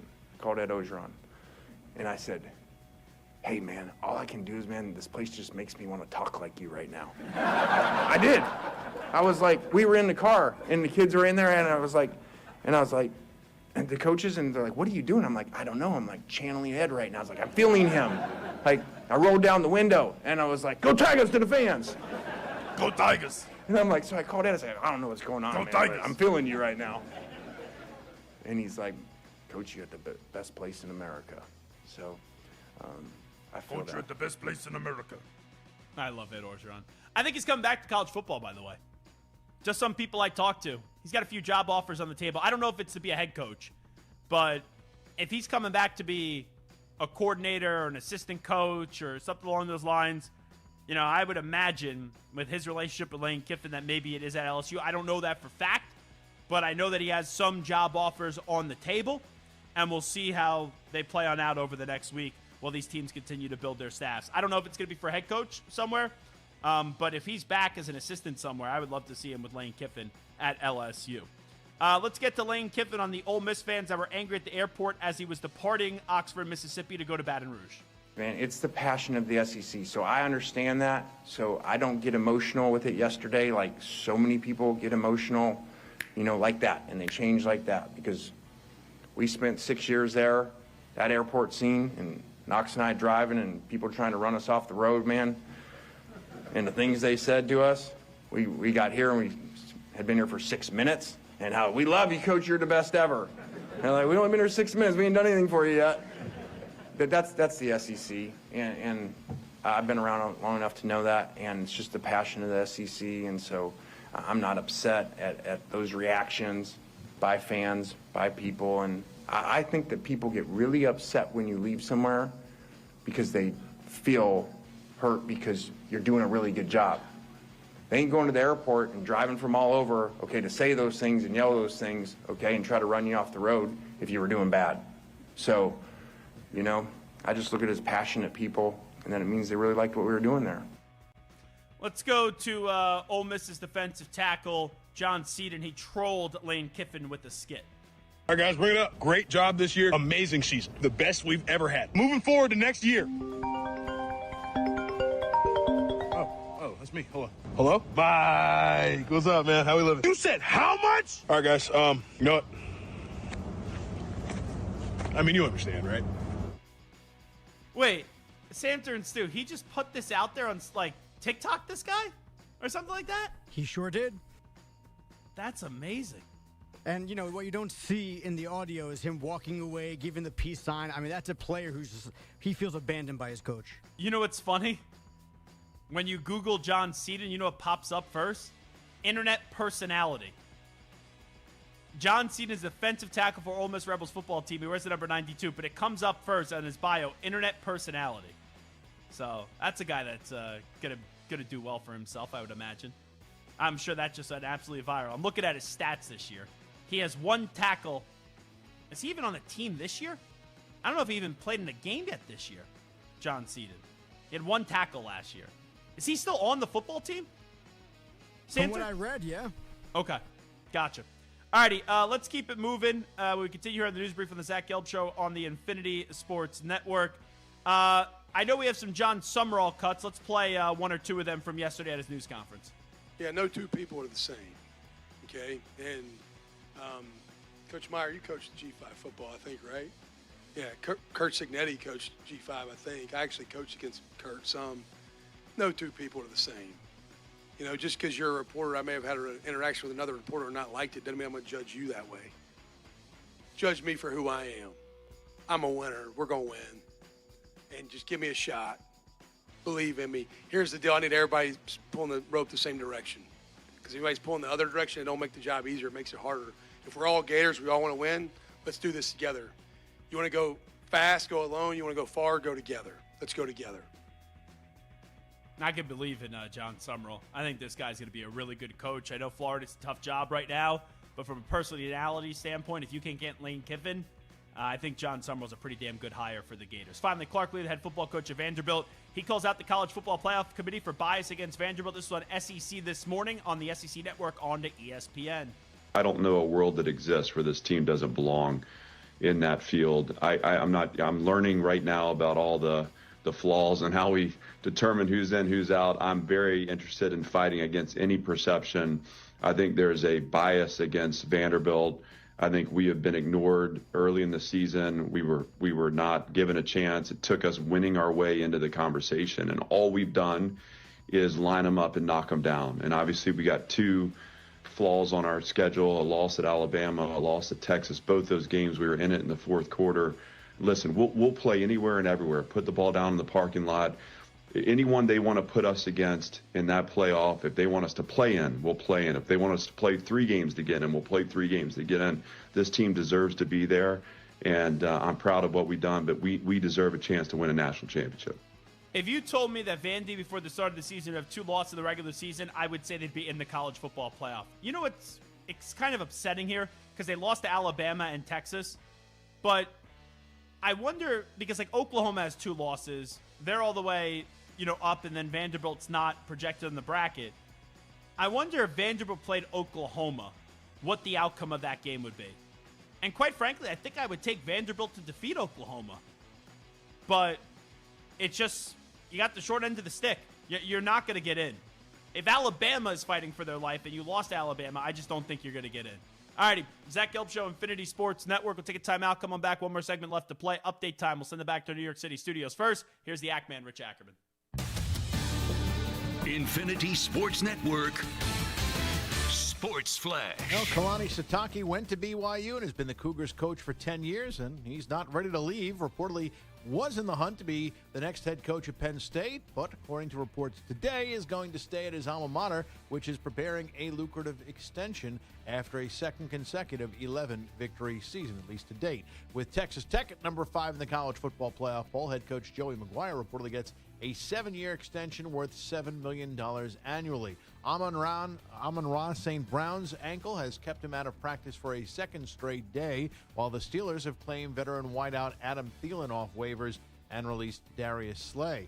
The defending champs are off to the best start in the NBA. The Oklahoma City Thunder are an incredible 20-1. They have won 12 in a row and look to extend the streak tonight in San Francisco when they take on the Warriors, while the Knicks and Celtics renew their rivalry with New York, winning 4 in a row. Conference play tips off in the Big Ten tonight, with top-ranked Purdue facing Rutgers, while 7th-ranked Michigan State welcomes Iowa to East Lansing. And Kansas won't have Darren Peterson tonight when they face UConn, as the star freshman remains out, missing his 7th straight due to a hamstring injury. I'm Rich Ackerman. The Infinity Sports Network is on your smart speaker. All you have to say is, play Infinity Sports Network.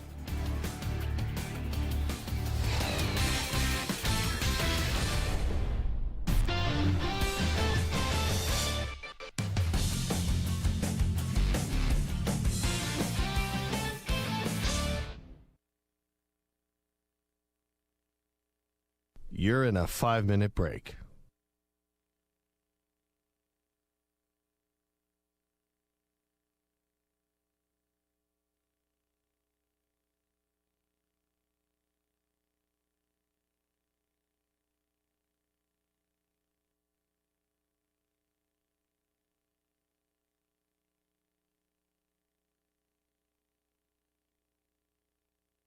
Four minutes, 30 seconds remaining.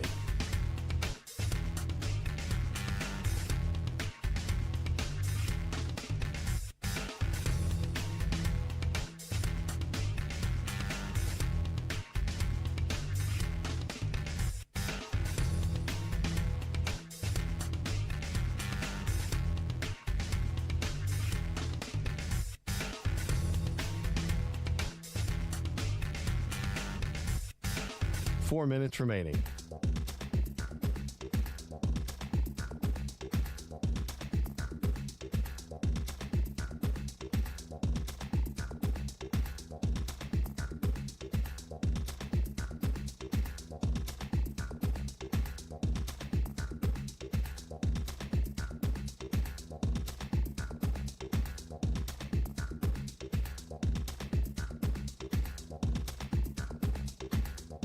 Three minutes, 30 seconds remaining.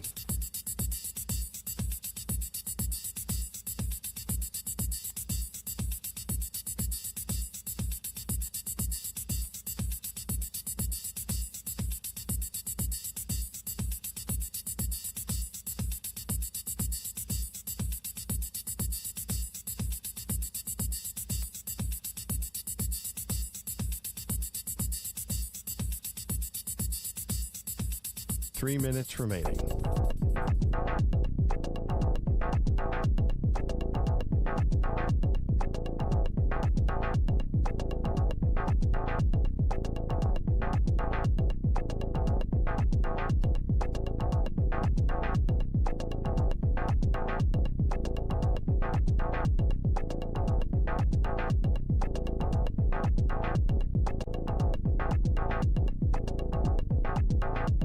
Two minutes, 30 seconds remaining.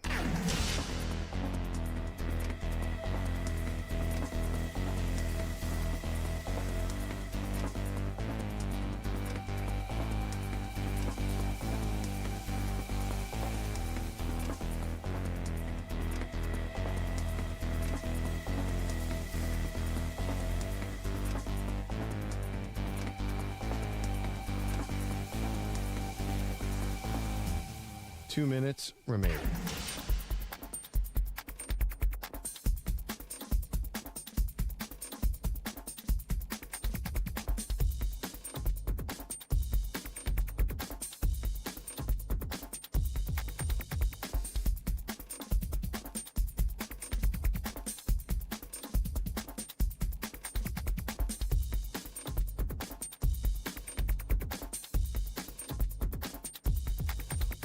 1 minute, 30 seconds remaining.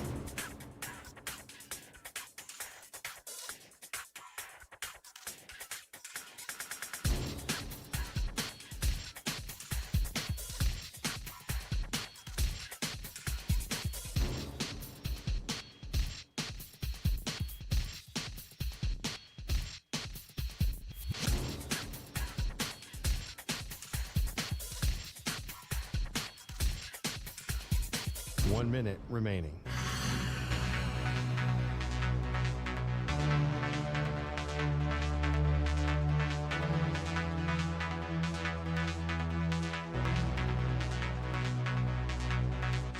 Forty-five seconds remaining.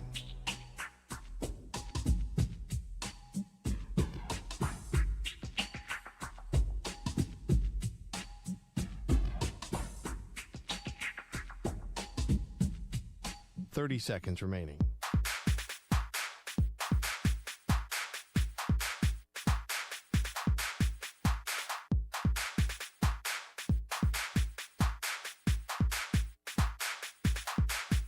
Fifteen seconds.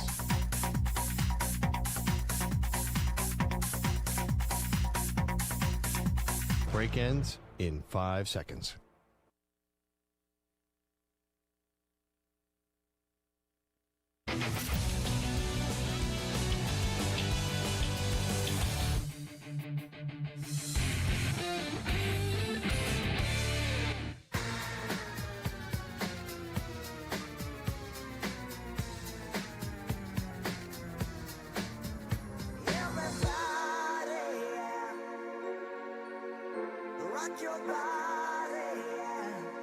Hey, this is Howie. And this is Nick. We're the Backstreet Boys. And you're listening to the Zach Gelb Show. And guess what? Zach is back. All right. He's live. He's nationwide. This is the Zach Gelb Show. All righty, wrapping up shop on this Tuesday. It is the Zach Gelb Show on the Infinity Sports Network. Stu and Samter, I'm going to put you on the spot here real quickly.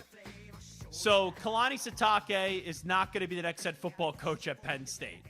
The fact that it was Penn State even thought it was going to be Kalani Sitake was stunning. Not that, hey, I'd rather be the head football coach at BYU over Penn State. I'd rather be the head football coach at Penn State, even though Kalani Sitake is a BYU man. But when this search started and James Franklin got fired, which was the right decision. Now, what has happened after that, there's a lot to question. But getting rid of James Franklin, I had zero issue with. I actually applauded Penn State for it. But if you would have told me that day that it would have been Kalani Sitake, I would have never believed it. But now it seems like Kalani Sitake, according to Pete Thamel, is going to say thanks but no thanks to Penn State, got what he needed to hear, got the investments that he wanted in the way to run the football program from BYU, and he's going to stay at a place that he calls home. So if we had to skip around the room right now, where we're looking at all these options in college football and all these coaches that have either left their current program to go to another program or where the speculation is at, who's going to be the next head football coach at Penn State? That's the question. So who is going to be the next head football coach at Penn State? Because today is Tuesday, December 2nd. You know, Eric Morris is the next head football coach at Oklahoma State. James Franklin's the next head football coach at Virginia Tech.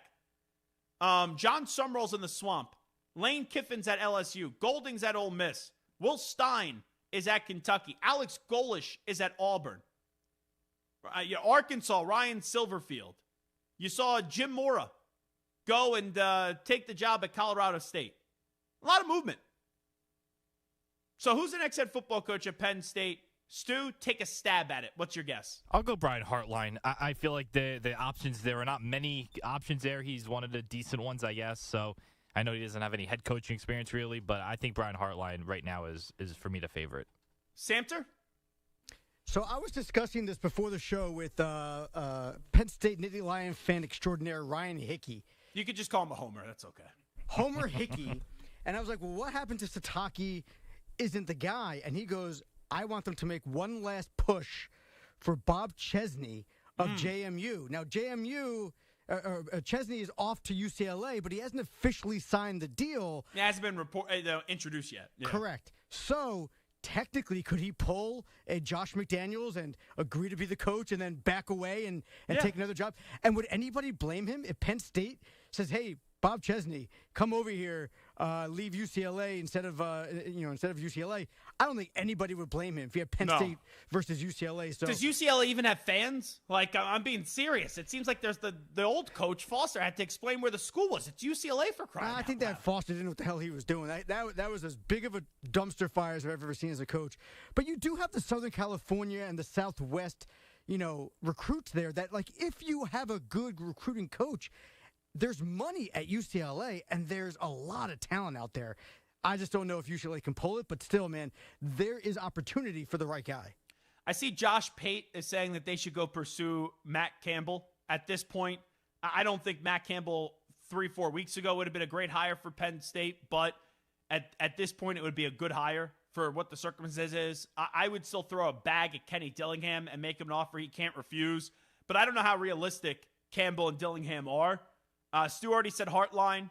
Samter just went with Chesney. Could it be Jeff Brom? It took Jeff Brom forever to go back to Louisville. Is he going to leave Louisville this quickly to go take Penn State? I guess it's plausible. I'm going to guess Manny Diaz. Let's say Duke upsets Virginia in the ACC championship game. Diaz and Kraft know each other well. He was at Penn State a few years ago. I know it only lasted 17 days, but Pat hired Manny at Temple. It could honestly be Terry Smith at this point. Oh, that would be a disaster. I know that the Penn State are like, hire Terry. There's no way you actually want a Terry Smith when they fired James Franklin. So I'll say Manny Diaz. All right, that will do it for the Zach Gelb Show on a Tuesday. Big thanks to James Palmer. Big thanks to each and every one of you for tuning on in. Big thanks to Samter and Stu and Ack. We'll be back tomorrow in our New York City studios right at 3 p.m. Eastern, noon Pacific time. We'll talk to you then, everybody. We out. Bye-bye. Maybe Samter's going on a hunger strike until Penn State hires the next head coach. Maybe it could be Hickey. Who knows? Peace.